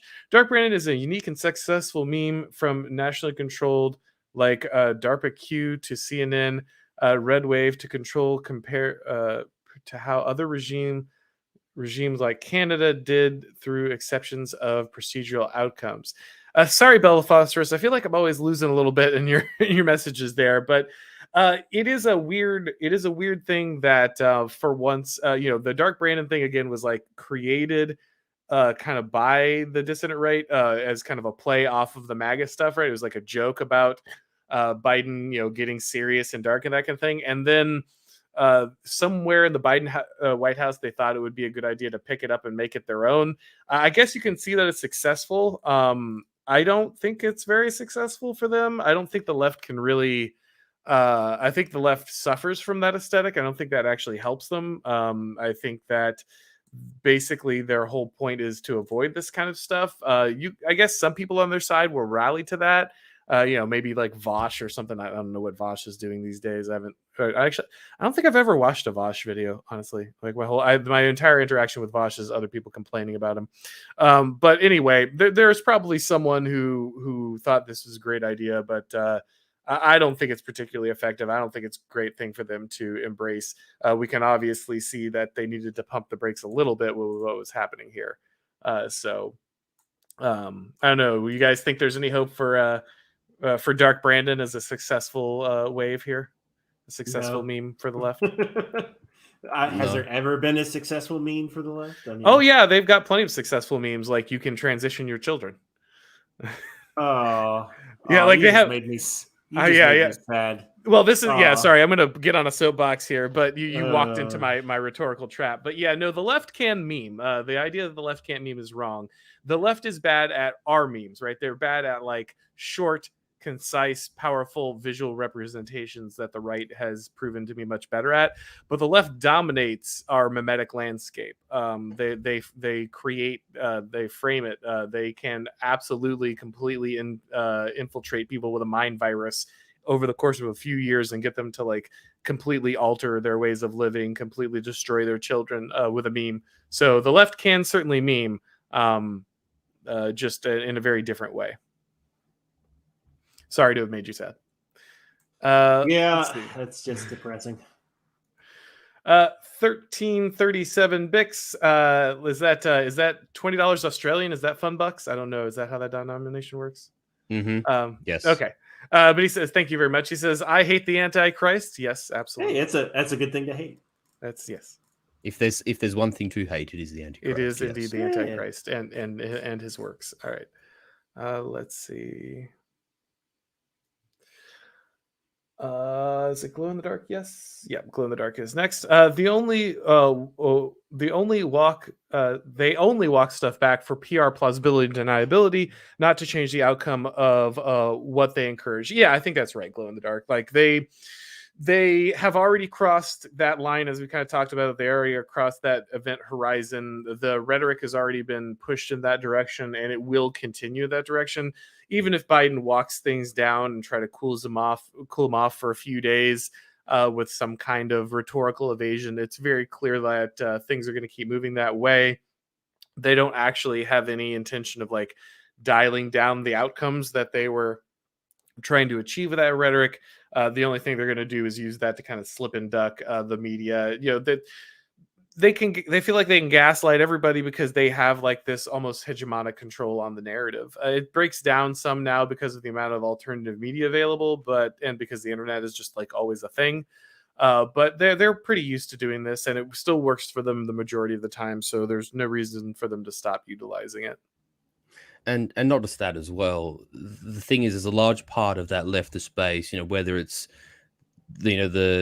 the pink hat marches after Clinton won, and then the consequences of what happened in 2018 with that rally and down there involving our favorite person, Rachel Maddow. No, I'm thinking Spencer. No, I'm joking. Of course. No, Spencer Maddow, right?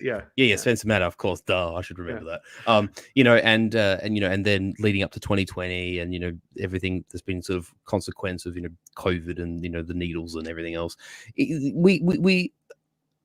I'm sure all of us have seen plenty of their own rhetoric targeted against us and what they would like to do, what their aims are, what their intentions are, what their real sentiments are. Very little of it is disguised. And this is even why amongst themselves, they're worried not that this is potentially wrong from a moral or an ethical standpoint, or that it doesn't, embody the beliefs of the base. It's that, oh no, you're giving the way game because a good boxer should never telegraph their punches. I'm not saying that every single Democrat or leftist wants this outcome, But there is certainly much more animosity in the air from a political and an ideological dimension than what there was 15 or 20 years ago. There's a lot more animus existent. And that is why, even amongst leftists, you're probably not even seeing a lot of, oh, well, I fundamentally disagree with this because they are fellow Americans. They're not really saying that. They're saying, this is the bridge too far because it looks bad. That's worth taking note of. Right. Yeah. The only problem is that there's a pushback against the optics. The message isn't really an issue for them. Yeah, this looks bad rather than it's wrong. Right. Very true. Life of Brian here for $5. These people are lifers in some organizational consensus. They are paranoid about any disagreement. They are suspicious of any idiosyncrasy. Yeah, I mean, obviously, I think that's true. All of the people here are extremely involved in the system. They're very invested in the system. They are increasingly worried about their hold on that system, and so any step outside of it is increasingly dangerous. They don't feel as confident in their ability to slightly tweak and push people in a certain direction. And that is very terrifying for them. So their suspicion, their paranoia will continue to increase. Glow in the dark again for $5. Thank you. Why is telling the truth bad? Answer: because it doesn't help the narrative and the project and the institution activists want. Yes, of course. I mean, that's ultimately the only thing that matters when it comes to what information is acceptable and what isn't. We can talk about terms of service and, oh, you didn't technically violate the rules, blah blah blah blah, or but they don't care, right? The terms of service are vague for a reason. They're written that way for a reason. So that you can punish your political enemies, right? That they're drawn up for specifically that purpose. So why is it bad for Libs of TikTok or Chris Rufo to expose things? Because it goes against what they want. It's against the narrative. It's questioning the state religion and its approved religious practices. And so it's essential to silence those people. You don't actually need a real reason. You just gin it up, and that's really all there is to it. Glow in the dark again for $2. School to leftist ideology pipeline. I mean, that's pretty much exactly the reason for it. I mean, no other way to really beat around that bush here. Yeah, I have to say it is actually shocking. Maybe shocking is not the right word, but when you look at the scale of how much homeschooling's been adopted, you look in like the mid 70s and like what was it, 24,000 homeschooled pupils, right? And now in the year 2022, it's upwards of 6 million. It's outrageous. Who would have thought that? And if there's one good thing that's coming down the pipe, it's the fact that to some extent, the online infrastructure does make it easier for homeschooling, right? Because parents who otherwise would have been worried about their inability to do advanced math or something else like that, if they have some lacuna in their knowledge, that would intimidate them into taking the opportunity to pull their children out of those government schools, that's becoming more and more available. And so there's a lot of amazing free educational resources out there. Yeah, I mean, really do help.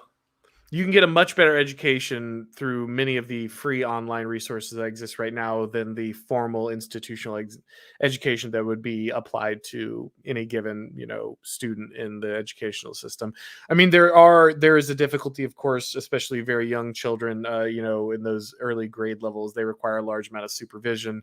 So for the situations where both parents are forced to work, that's a more difficult thing. But especially as the children get older, your ability to kind of pull them out and have them do their own thing and get a much better education on their own is increasingly more valuable. So that's the silver lining there.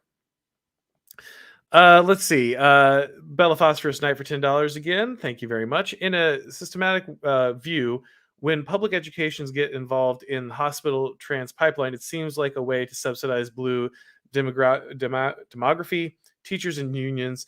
A millennial elite overproduction was a mistake. Yeah, I think that's exactly right, Bella Phosphorus Knight. They know that the earlier they can get to these children, the more likely they are to make sure that they are going to be stuck voting left for the rest of their life, ensure that they're completely dependent on the state and the kind of ideological infrastructure of that state and the medical infrastructure, as Furious pointed out as well. There's their material and political benefit along with the ideological benefit, and of course, it also then again, like you're pointing out, can help to subsidize teachers and unions. I don't think people realize how much like basically a lot of this education is just poured directly through these programs into the classroom, with teachers barely really even touching the content. So even if you have a situation where like maybe you don't have to have every teacher be like completely ideologically crazy, right? You don't have to have every one of them with like pride flags and BLM flags hanging from every corner of the room. They're still getting a lot of these programs coming in from the like these children's hospitals like we saw institute of the school district, and then it's kind of out of the hands of the individual educator anyway, and these systems are going to make sure that you have this pipeline continue. So that's why, as both Furious and Ostrakon pointed out, like once you lay out the way that the system is set up, that it's built from the ground up into your actual structure, it's hard to pretend anymore that this is just like someone whispering in the corner or isolated incidents. Like no, there's a assembly line moving children towards this process, like that is built into public education in a lot of ways. All right, here we got Maximum Web for $20. Says Woke Incorporated Inside Corporate America Social Justice Scam by Vivek Ramsway did a phenomenal long form interview on Tucker Carlson on this exact problem. By the way, thanks, Auron. Saw your excellent episode with Pete Quinones and Alex Kashuda. Oh, thanks, man. Yeah, no, I have not seen that interview with Tucker, but that does sound like a very interesting one. I'll see if I can check that out. I know Tucker's doing really great interviews in general with a lot of very interesting people. So that's the one cable news show I pay kind of any attention to at all for that reason. And then I was on with Pete recently when we were all reading AA's book, The Populist Delusion. There's a lot of great people on there. AA himself is on there. Yarvin's on there. Radlib is on there. The Prudentialist is on there. A lot of people from our sphere have been on Pete recently doing the reading of The Populist Delusion, and then had the recent episode with Alex Kashuda talk about Sam Harris and his interview, which did really well. Alex is a very interesting person, and hadn't had her on in a while, so it was great to that was exactly the right topic to talk about as well, because she used to be kind of a new atheist devotee, so kind of talking about how that all fell apart. I think that ended up being very interesting. I have to say, it is actually astonishing when you look at someone like, Alex Kashuda, who's sort of, said that, once upon a time she found herself in that sort of circle and that, approximate sort of belief system, a worldview. And then she looks at someone like Sam Harris today, who, once upon a time was an idol. And then she goes, this man is a wreck. Like he's so flawed in his thinking, and he's so like desperate to remain relevant, and he's so sort of unmoored from reality. Like just watching him constantly sort of post about Trump being literally new painter man.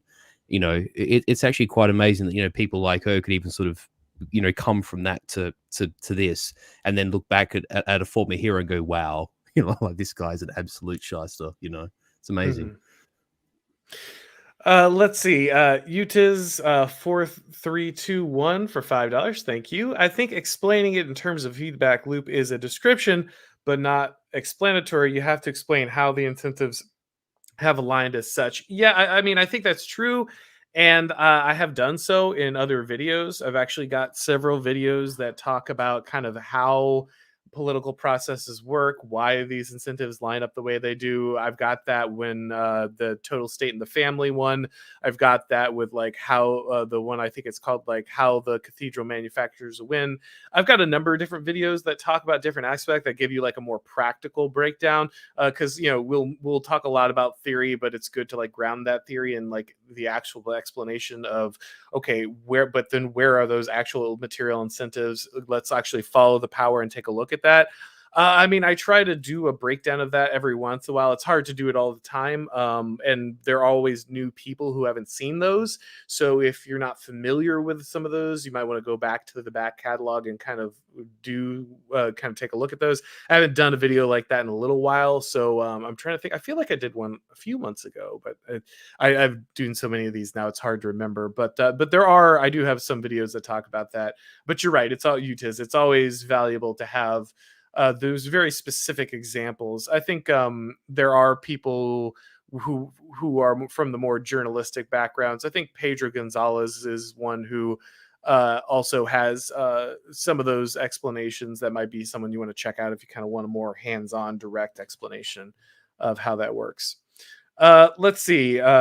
Marcos 588 for $8 Australian. Sorry, history question for Furious. To what degree did Eunuchs achieve power in Byzantium? Most famous and powerful examples of. Well, he laid out some of that, but did you have any specific names in mind, Furious, that you wanted to? Well, I'll keep this as the shortest history answer I've given on a stream, and for any viewers of your viewers who actually like only 20 minutes then. Only 20 minutes. But yeah, so the most prominent example would probably be one Joseph Bringas, who was a Byzantine sort of court official, and he was essentially sort of caretaker for, because there was a child emperor who had a regency, and that his name was Constantine VI, and I believe he ruled in the middle of the 10th century, so sort of 945, 950-ish.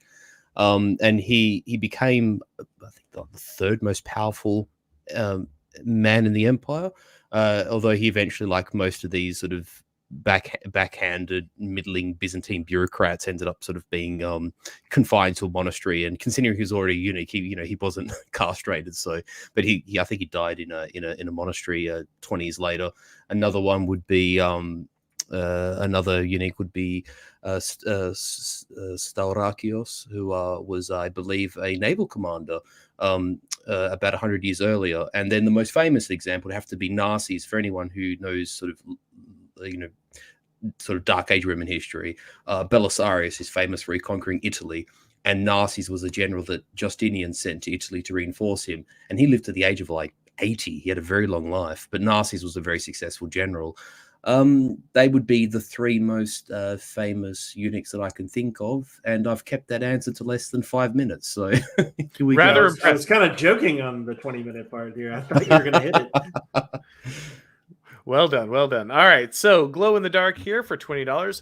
What corporations are government backed? They will be bailed out. They're setting up a compliant business model similar to China's. If you're with them, you can kill thousands. If you aren't with them, then any infrastructure is deadly. Yeah, a glow in the dark. I think that's exactly right. We know that, especially when we look at like the too big to fail model, that that these corporations, there is no real separation between corporations and the state at this point. People who are still functioning under that model are kind of onboarding libertarianism assumptions that no longer exist in our current society. People can cry about that all they want, but it's just the case. And if you're still sitting around pretending that it's not, then you're just in a state of denial. And you're right again that I think that any infrastructure outside of that that partnership, that public-private partnership between the government and corporations, is a danger, which is why we see them pushing to kind of divest the right people from individual housing. That's why they try to collapse small business. That's why they're trying to remove political autonomy as much as possible, because any infrastructure that exists outside of kind of that unified conglomerate is a real problem. So yep, I think you're probably right about that, sadly. When the super chats come in faster than we can answer them, I feel vaguely stripper-like. Like we'll keep throwing our brains out there and dancing for it. If you keep throwing us money, keep dancing for money. Yeah, like someone put Raining Blood on the jukebox, and now you got to keep up. I may or may not have put a few songs on a jukebox in a strip club that were much longer than 3 minutes just to see what would happen. Well, sorry, glad to see we're doing the intellectual version of that here. All right. It's like they keep. Oh, it's like, oh god, he threw a 50 at us. We're gonna be here all night. Let's see. Maxim Web for $20. Phenomenally based PDF online called The Parasite Pill. That was unreal read, not just about why the horse paste has been banned, but how parasites are affecting 90% of human behavior and cancer hormonally. Yeah, again, Maxim Weeb, I'm not completely familiar with that, but thanks for the heads up. Like the Tucker interview, I just, at this point, I can't keep up with all the base stuff that's getting pointed out. I do my best. I'm constantly trying to read, but between content production, trying to write my own stuff, and then just trying to keep up with everything, it is difficult to read everything I should. I still need to go back and study a number of things I've only read one time that I want to pull more out of, especially as I'm trying to write more book chapters. So, but thank you for the heads up there. Glow in the Dark again for $10. Energy problems are all engineered in the West. Look at California. No reason other than dogma. They want us in the pod and under control like good bugmen.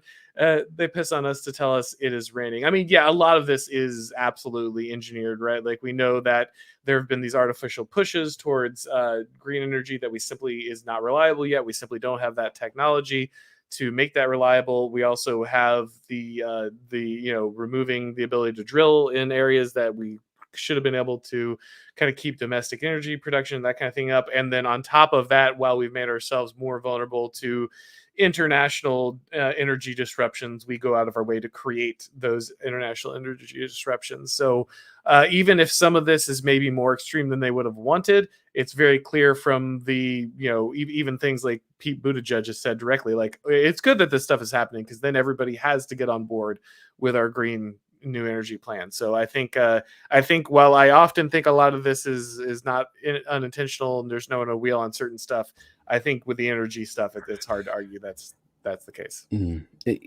Well, on one hand, it's them wanting to line the pockets of their supporters and people who think like them, and this sort of renewable energy and battery powered wind environment, renewable energy thing is really that, it's a means of them being able to have the veneer of wanting to do good from a frame of which they're saying, oh, there's these climate concerns and we want to stop the global warming, and that's for those who buy into the anthropological global warming thing.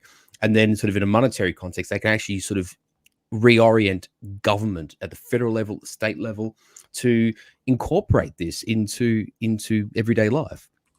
And the taxpayers and the constituents be damned how costly it is, be damned how high your energy prices go, be damned how many businesses have to close as a result of rising utility costs and all the consequences that come with it. And it is a means essentially of accelerating the process of deindustrialization. I guess to some degree, as much as we can maybe say Trump is one of them, or is useless or not useless or whatever, but when sort of Trump really hammered the economic policy in the lead up to 2016, and he was saying, yes, we need to bring manufacturing back, yes, we need to be less dependent on China, yes, we need to be an economy less oriented towards just importing consumables and exporting finance and ideas and services. I guess it made them sort of shift up a gear in terms of accelerating this process, because they just realized, well, if one president gets in and reverses our policies, we can't hull out the Rust Belt any faster. We actually need to totally reorient the economy now. And this is why you're seeing, I believe California's done it. I believe Washington, D.C. has done it. I know the Australian Capital Territory, which is Canberra, have done it here. There is widespread gasoline and diesel car bans from 2035 onwards.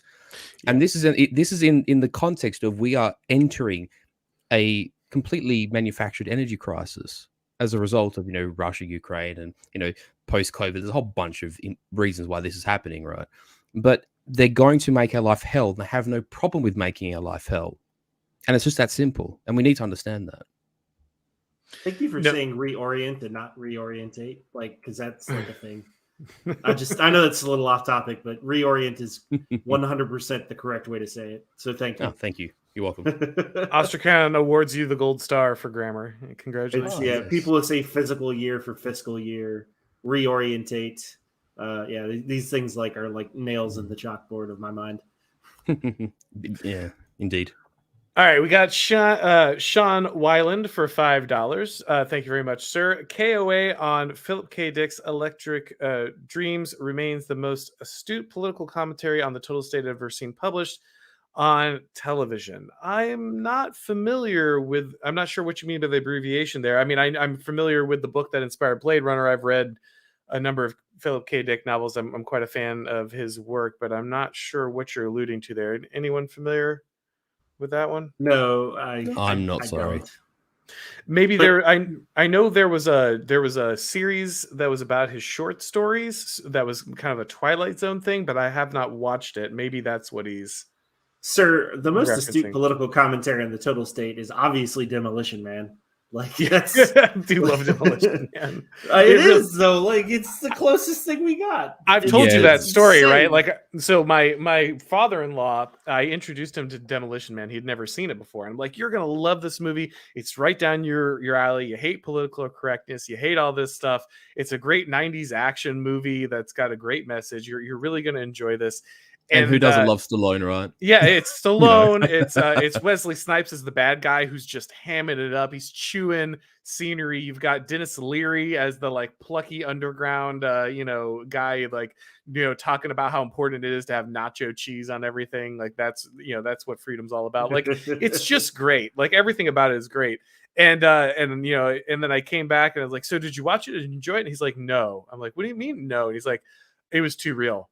Like, like it's this, no longer satire. right? I mean, he had not seen it, so it was new to him. But he's like, this movie from like 25 years ago or whatever completely predicted the future. It was too real. I couldn't enjoy it. Like it's too spot on. He would watch the Sargon video of that and just his jaw would drop in horror because it's I mean, with those of us who saw it like as kids, like I suppose we can see it from that retrospective perspective of 25 years ago life wasn't too bad and now it's got progressively worse. Was like your poor father was like, holy crap, this was just prescient, Yep, absolutely.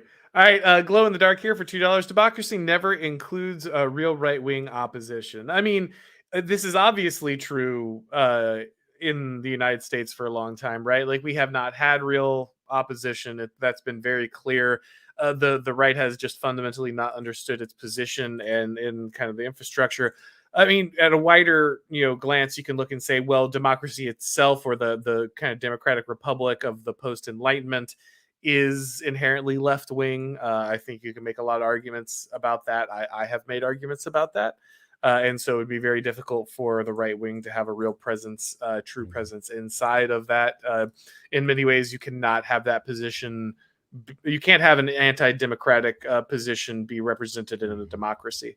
I would make just a slight historical revision of glow in the dark statement, which is largely true, certainly true in the present context. But democracy no longer includes a real right-wing opposition, certainly not anymore, because they made that mistake throughout the 20th century of permitting that. And people would often go, well, this sort of Weimar situation is kind of bad. I'm going to vote for something else. Or this situation in Romania is not so good. I'm going to go in this direction. Or, obviously we know in Italy things went down a little bit differently, but it's like, well, there's the socialists and then there's this other mob. So we might go this way. And when you might say the Anglosphere looked on in horror as Europe went a different direction, they resolved themselves into thinking, well, we're not going to let this mistake happen again. And that's how I would interpret the super chat. I don't know if I'm necessarily wrong, but I think history does prove, at least that way, to be some truth in that. Gotcha. All right, Samuel Spiel for $5. Samuel, I'm gonna avoid reading that out just because I'm not sure what the COVID rules are on YouTube at this point. They've been supposed to be rolling a bunch of stuff back, but I just don't know at this point, so I'm just going to avoid it. But thank you very much for your donation. Anyone who wants to read it, there it is. There, I'm just abundance of caution at this point. I really, they do that on purpose, of course. Like they know that what they're doing when they make it that vague. But we had, that's where we are on this platform at this point, unfortunately. So we have to steer through the icebergs, right, Auron? That's exactly right. Happy hunting 1000 for $20. Last couple of days have felt odd. I always recognize the separation of the two Americas, but this game on attitude by whoever the hell decided that a 92 IQ Biden believes is pretty scary. they want you dead, right? I mean, it's pretty intense. I think we've all spent a lot of time talking about kind of how shocking it was to hear that kind of rhetoric, to how shocking it was to see them putting on the kind of show they did, the aesthetic choices they made, the way they've been ramping that up towards that way. I think everyone here has been made it pretty clear that we're pretty surprised to have watched the way they're doing it. They're not leaving, as Ostrakon put very well. They're not leaving a lot of off ramps, and that's a very scary thing to watch people in power do in that situation. It's just the third rail that I thought nobody would touch. That's anyway. Yep. We've kind of gone over this one ad nauseum tonight. Yeah. Not going to beat that to the ground, but I think you're absolutely right there. Tonight or the morning or wherever, whatever. You know what I'm saying. Wherever those in the world happen to be. Time zone here. Yeah, I think we're literally spanning like 18 time zones on this stream. I think we are. It's incredible. Yeah, indeed. Yes, the International Coalition of Nationalists once again arrives at the. All right, so Glow in the Dark for $5. Again, thank you very much. Only if the right does what the left wants will it be allowed to participate in democracy. And yeah, that's what we're talking about, right? Controlled opposition. Yeah, you're allowed to be on the right as long as on the right looks like Liz Cheney or looks like Mitt Romney. That's the acceptable version of on the right. Does it have to look like Liz Cheney? Can it be a little more attractive than that? Basically, the left inner party is happy for a right to exist, providing it wears like a serpent's collar, and he's on a leash. That's sort of the analogy one could use. Like Liz Cheney. Exactly like Liz Cheney, yes. Just literal lizard people. It's not. They have rights, I'm sure. All right, Maximum Weeb for $20. Thank you very much. Sun and Steel by Yuko Mishima. Greatest essay I've ever read. Was personally forever transformed my life about weightlifting. That it means to be alive. All friends should read it. There's a free PDF and the physical book is a diamond. Yeah, I have not read that, but I've heard great things about that one. I think Rogue Press, Rogue Scholar Press has a physical copy, and they do great work with Oswald Spangler. They have really affordable copies of a lot of his works too, so you should support them, buy book, that kind of thing. I have not personally read Mishima. I believe he actually committed suicide, right? As like to send a signal about kind of Japanese nationalism. Am I thinking of the right person? Yeah, he did. He made like a demonstration, I think, in an army barracks, and essentially, if it had gone well, he was sort of prepared to initiate a coup, and the soldiers didn't, go along with it. So he committed seppuku in front of the entire army unit. Yeah, so I mean, I don't know about how that ended, but I have heard good thing about the book. I guess plenty of people with unsuccessful ends had some kind of insight, so that might be a good place to check out. But I am unfamiliar, though I've heard good things. What I will say is, for anyone who's unfamiliar with Japanese history or has an interest in the culture that is being expressed by Mishima, I would highly recommend a book also called Bushido, The Soul of the Samurai by one Inazo Nitobe. And he's one of the first Japanese aristocrats who was educated in Europe after, Commodore Perry opened up Japan to the West in the latter part of the 1800s. And, it's a really good sort of baseline by which to sort of get a conception of, I suppose, how the Japanese felt coming to contact with the West, and how the Japanese kind of metamorphosized their hearkening for traditionalism and you might say Japanese philosophy, and then how someone like Mishima expressed it in the modern world, and particularly in the sort of ashes of Japanese defeat in World War II. I think those two sources are very, very, very much worth reading together for anyone who wants to do so. So you've got some homework from Furious there. Make sure you utilize that. Bella Phosphorus Knight again here for $10. Seeing Americans talk on guns and civilian asymmetrical war against the U.S. Army is a huge cope, because after Brown versus Board, American families were held by the gun for interracial schools. Solid cope. I mean, I understand what you're saying, Bella Phosphorus. I mean, I think it is very true that there's a level of unwarranted complacency that the right has, kind of because of the Second Amendment. I mean, I support the Second Amendment. I think it's really important, but I think it is true that that has kind of been a security blanket for the right a long time. Like, well, if they ever really get to something we care about, that then, tyranny, blah, blah, blah. And my wake up call was definitely COVID and how far things were pushed and how little pushback came at the end of that. So I'm never betting 100% on any kind of like popular whatever revolutionary thing in the United States. I'm not sure that the American people would even get there to that point. But it is a very different thing when the president is literally on a regular basis referencing like how he could bomb people with F-15s in like his domestic political opponents. Like I do think that is a fundamentally different thing. That's a way to accelerate things that any policy shift, no matter how radical, doesn't do. Let's see here. Glow in the dark again for $5. Afghanistan is different from Ukraine. Afghanistan was 100 miles away from Russia, while Ukraine is on the Russian border. I mean, that's certainly true. I'm not sure exactly what you're saying there. Maybe the way that I think trying it's to like bleed them dry. Yes, maybe sarcastic, but also, I mean, yeah, but it did. Sure, it was 100 miles away from Russia, but it was on the Soviet Union's border. But maybe he's just. I'm interpreting it as just being like, no, they're totally different. One was 100 miles away, and the other one's next door. They're not. Okay. They're not the same conflict at all. I don't know. Yep. Yes. Yeah. These are facts. Yes, indeed. And it's probably worth noting from a sort of a geopolitical and strategic standpoint as well that, and I don't like to confuse Russia and the Soviet Union because they should be seen as distinct periods of time and government systems over groups of people rather than being sort of interchangeable terms, because we see it all the time, Russia and the Soviets, and it's like, no, they're not the same thing. But anyway, the point is that yes, the Soviets went into Russia, but it was more of like a geopolitical aim of trying to sustain an ally in the region. And the Russians stayed for a little while. The attrition was too high. They left. With Ukraine, and the reason for anyone who's interested, I suppose, in the subject, Russia has acted as it has done is because what a nation finds intolerable from a strategic standpoint is no nation can sort of bear having a spear point, jabbing under its ribcage. And a NATO, which was, pro-NATO, pro-Europe, and Ukraine is a large country with a large population and a relatively strong industrial and commercial base, despite its corruption.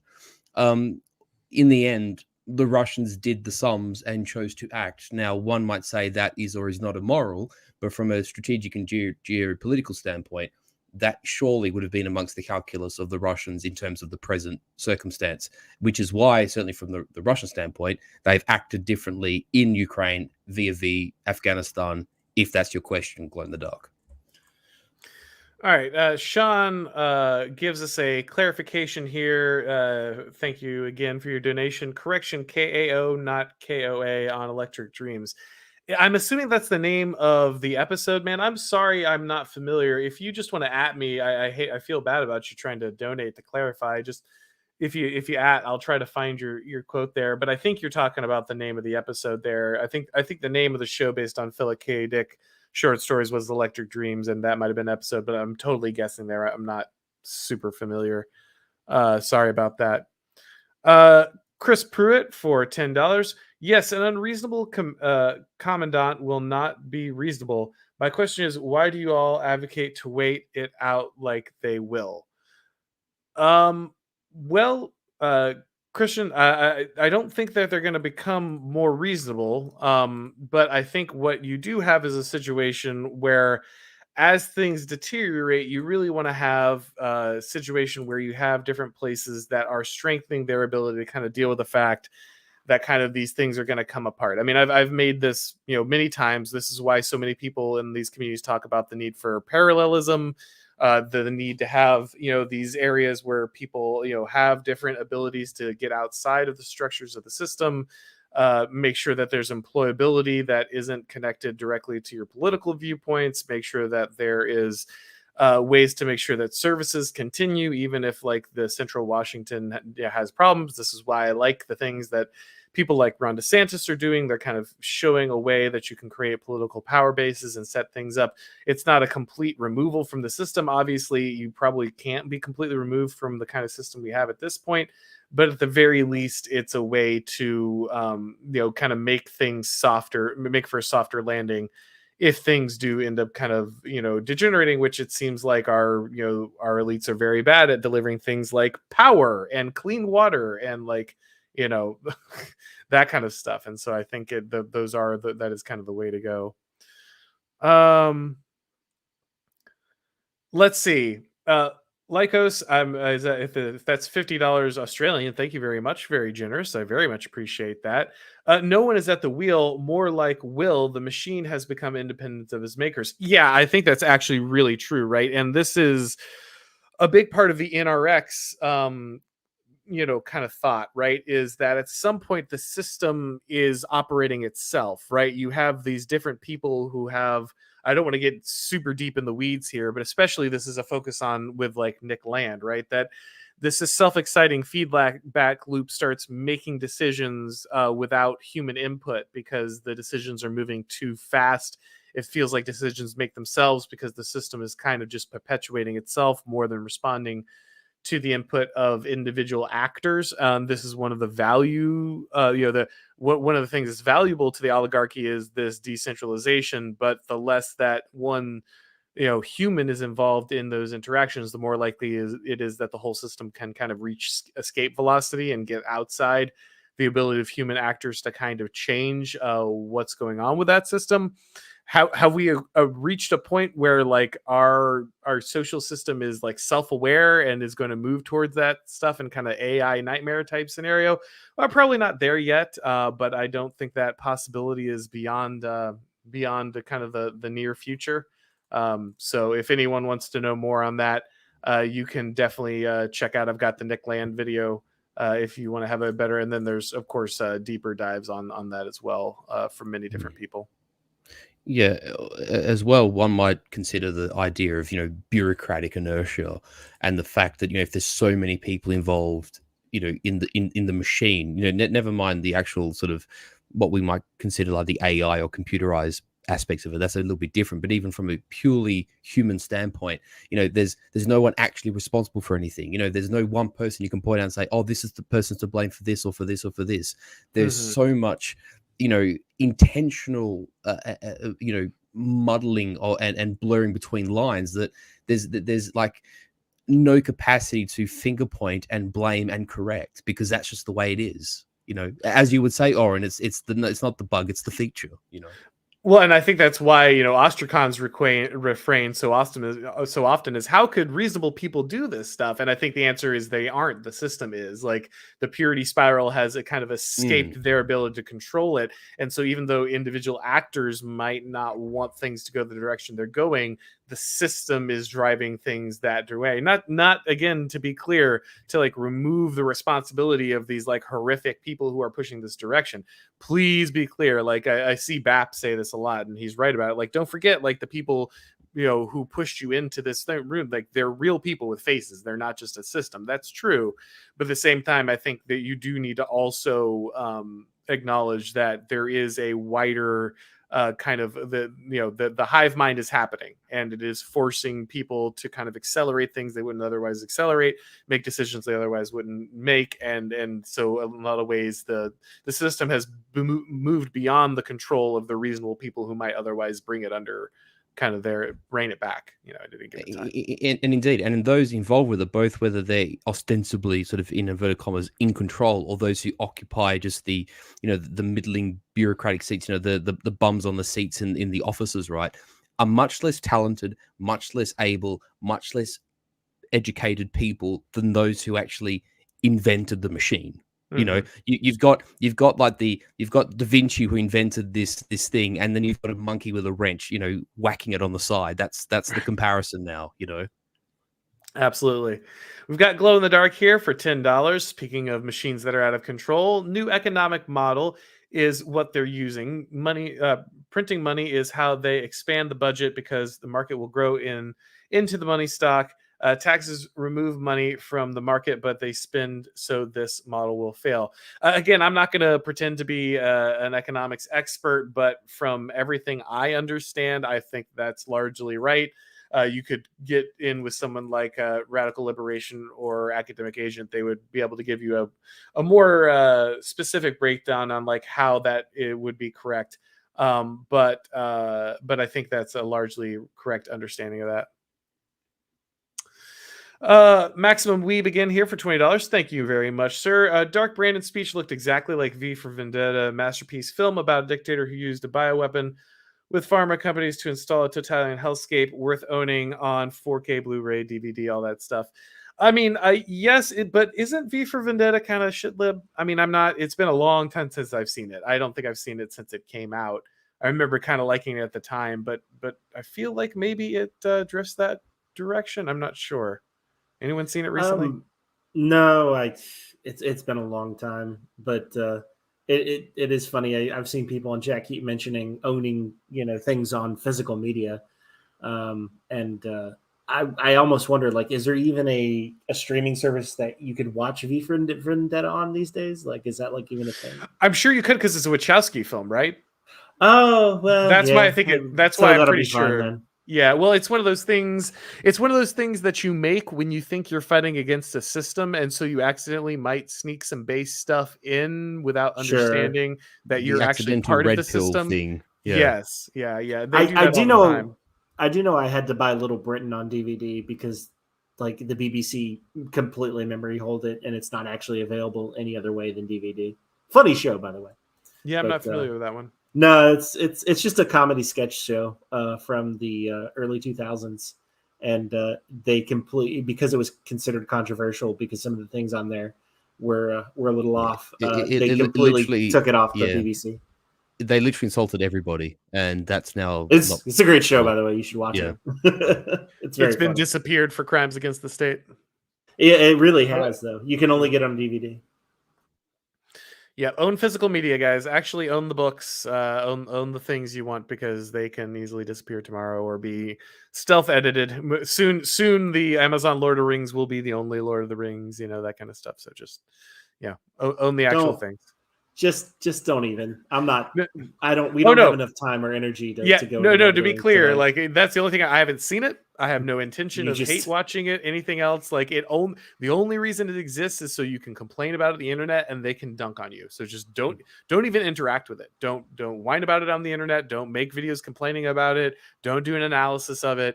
It only exists for the hate economy. So just starve it of oxygen and let it die.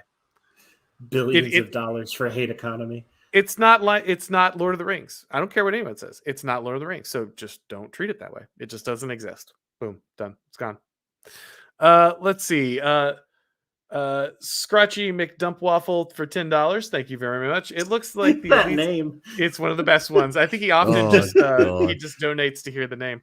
It looks like the elites are attempting to transition to one-party state because the power they've granted themselves, and they can't risk the chance of Republican retaliation. Yeah, I mean, that's definitely true as well, right? Especially when you have people who are actually interested in really making changes. You certainly don't want to hand them the mechanism of the state. I mean, I've done essays and videos about why the deep state is a one-way ratchet, why Republicans don't actually have control kind of the apparatus of the state in the way you're talking about. But I think as you accrue more power to the state, it does become even more important to make sure that there's just no hope of a real opposition getting their hands on any of that. So I think you're right about that. Sundin for Sundin 564 for $2 Canadian, I believe. Hey ho ho, indoor plumbing has got to go. We're certainly heading that direction, right? After the electricity goes the indoor plumbing, right? Let's see. Got a couple more here. We're almost at the end, I think. Yeah, we're getting this particular talk tonight is getting very close to paying for the entirety of my new motorcycle I just bought. Maximum We for $20 again. Thank you very much. Underground History of American Education by John Taylor Gatto, with a foreword by Ron Paul, exposes Prussian model school designed to break young minds. make them slaves to the state. Free PDF and is gold. Thanks, Glow of the Dark. Okay, so another reading suggestion. I know a couple of them have been good so far. Again, unfamiliar with this one, though. It does sound promising. You got a Ron Paul forward there, so that's probably good news. Good old Ron Paul. He's not right about everything, but he certainly was trying before anyone else. So there's an very interesting chapter in a book called Iron Kingdom: The Rise and Fall of Prussia by one Christopher Clark, and it actually has an excerpt in there which is of an American academic who travels to Prussia and actually makes the observation that despite the Prussian system being very rigid and highly militarized, he was actually astonished at the breadth of what Prussian students learnt in Germany, like that they would learn like across the spectrum of different sciences and different readers, and even people who'd be considered subversive, and then people who'd be considered pushing the boundaries of I suppose what would be defined as hard right in the modern political sphere. So that kind of would be a nice way to potentially like you could read those two things together, and it'd be interesting to see what one's conclusions would be. Absolutely. All right. Life of Brian here for $5. I can't believe that the arc of history led from the beginning to an epic battle between the mentally disabled and pedos. Yeah. Yeah. Like the Chinese man in Africa, it's just so tiresome, Yeah, it's also tired. Yeah, when you have all three hosts just groaning at the painful truth of your super chat that you've hit the nail perhaps too squarely on the head. But thank you very much. Empire of Dust is a great documentary, by the way. I feel so bad for that dude. Yeah. That's where it comes from. That's the reference. It's a documentary about this Chinese company trying to rebuild the infrastructure. I've heard of that. Yeah. It's a really good documentary. It's worth a watch. Let's see. Glow in the Dark here for $5. What I meant was that Afghan was farther away from the Soviet power base than Ukraine is from the Russian power base. It's true. Okay. Yeah, fair enough. I mean, I suppose my point kind of half touched on that, but yeah, no, fair enough. Because it's sometimes hard to know what the base of the question is. So thank you for clearing that up. Yeah. We're doing our best, guys. Most of the time, we try to give you the best answer we can there, but sometimes it's a little confusing with the wording. So thank you for that clarification there. And all giving me leeway is always dangerous, right, Auron? That's right. Yeah, it's only a matter of time. The history lecture is always waiting for you. It's just the manner in which it will be delivered. All right, guys, I want to thank a few people from Subscribestar here. Appreciate their support. We've got Easter Worshipper. We've got Dursreg. We've got F1F00C09. Santa, that's right, the big man, supports this stream. Jonathan Anomaly, another great, very great person. Everyone says so. AWXYZ. Another man with exquisite taste, leading tone, the Saxon who began to Invisible Game.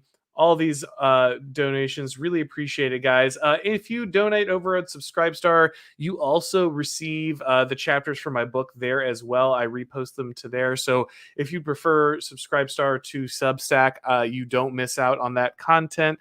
And you get the subscriber exclusive video if you're in the second tier or higher.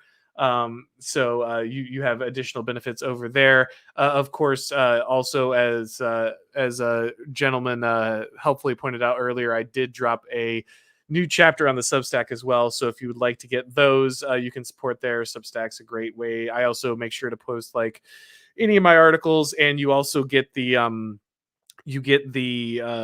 audio only versions of the streams and my videos. So if you want to work out in the gym, mow the lawn stuff, and you don't want to keep YouTube open in your pocket, you get like the kind of the podcast feed if you're subscribed to the Substack. So you can check that out as well. Want to thank Furious and American Ostrakon for coming on. Glad we were eventually able to get Ostrakon on here. Sorry about that. Oh no, it turned out well. Furious was a great guest, so I had to do that last minute Audible since I wasn't sure whether I was going to have a co-host. So very grateful for Furious for checking in. And indeed, sorry, I took a few minutes to sort of scramble and get on, but anyway, it ended up being a lovely night, and thank you, gentlemen. It's always wonderful to be on your channel, Auron and Ostrakon. You're a good man as always, and thank you, chat. And No, yeah, it was can't wait it for the turned next out to time. be a lot of fun. Yeah, no, Indeed. we'll definitely do it. No, soon. you're great. No, you're great. No, you're great. Yeah. No, Listen, no, I'm agreeing you're so with wonderful. You know? Furious, do you have anything you want to plug before you go? Anything coming up that people should check out? You're going to be on, or you're producing anything like that? Indeed. Well, I'm still plugging away with the infamous Pasta Posse, Mr. Apostolic Majesty channel. We last night we covered the Crimean War, which is sort of heading towards the end of our series, Orthodoxy, Autocracy, and Nationalism, which is the history of sort of Hellenism and the Orthodox question, and sort of we're heading towards World War I now, which sort of ends up being a real tragic chapter for obviously the Russians and the Greeks in their own way. I believe, not me directly, but I believe AM will have Semigog on. They're going to cover the last chapter of the Turkish sort of tangent of that series, which will be wonderful because, like I said, we put a lot of work and research into this. And a week prior, we had finished Nations of Charlemagne, which ended with Napoleon's campaigns in Russia. So if anyone who's interested in those subjects, please go to Apostolic Majesty and check out those streams. And no, so I suppose aside from tonight's last-minute call-up from the bench, you lucky got to the bottom of the ninth, Auron, and the pinch hitter was on the bench. Yep, ready to go. Perfect. But no, that's all good. That's all we have going. So I'm otherwise, quiet. So check those out if anyone's interested. Excellent. Also, glad you mentioned Semigog there. Guys, if you don't know, for some reason he got suspended on Twitter. He made a joke tweet about how people are biased against people of European descent, and he's the only person, and it was a joke. Like, he obviously was not making fun of those people. He's one of those people, and this is probably the only time Twitter has ever banned someone for that content, and they decided to do it with someone who's obviously joking. I'm not sure why they did that. It's ridiculous, but make sure if you're not subscribed to Semigog, or you're not following him, I think he's got Telegram and such like that. There's other platforms he's on. So make sure you're in touch. Yep. Good guy, and certainly an unwarranted ban, completely ridiculous. And so make sure that you're able to follow his content in other places. But that said, thanks again, everybody. We really appreciate it. Make sure that you've subscribed. If you are not yet subscribed to the channel, you can check out all my links to Odyssey, Gab, Rumble, all those alternatives if you want to watch in other places. We really appreciate it. And as always, guys, we'll talk to you next time.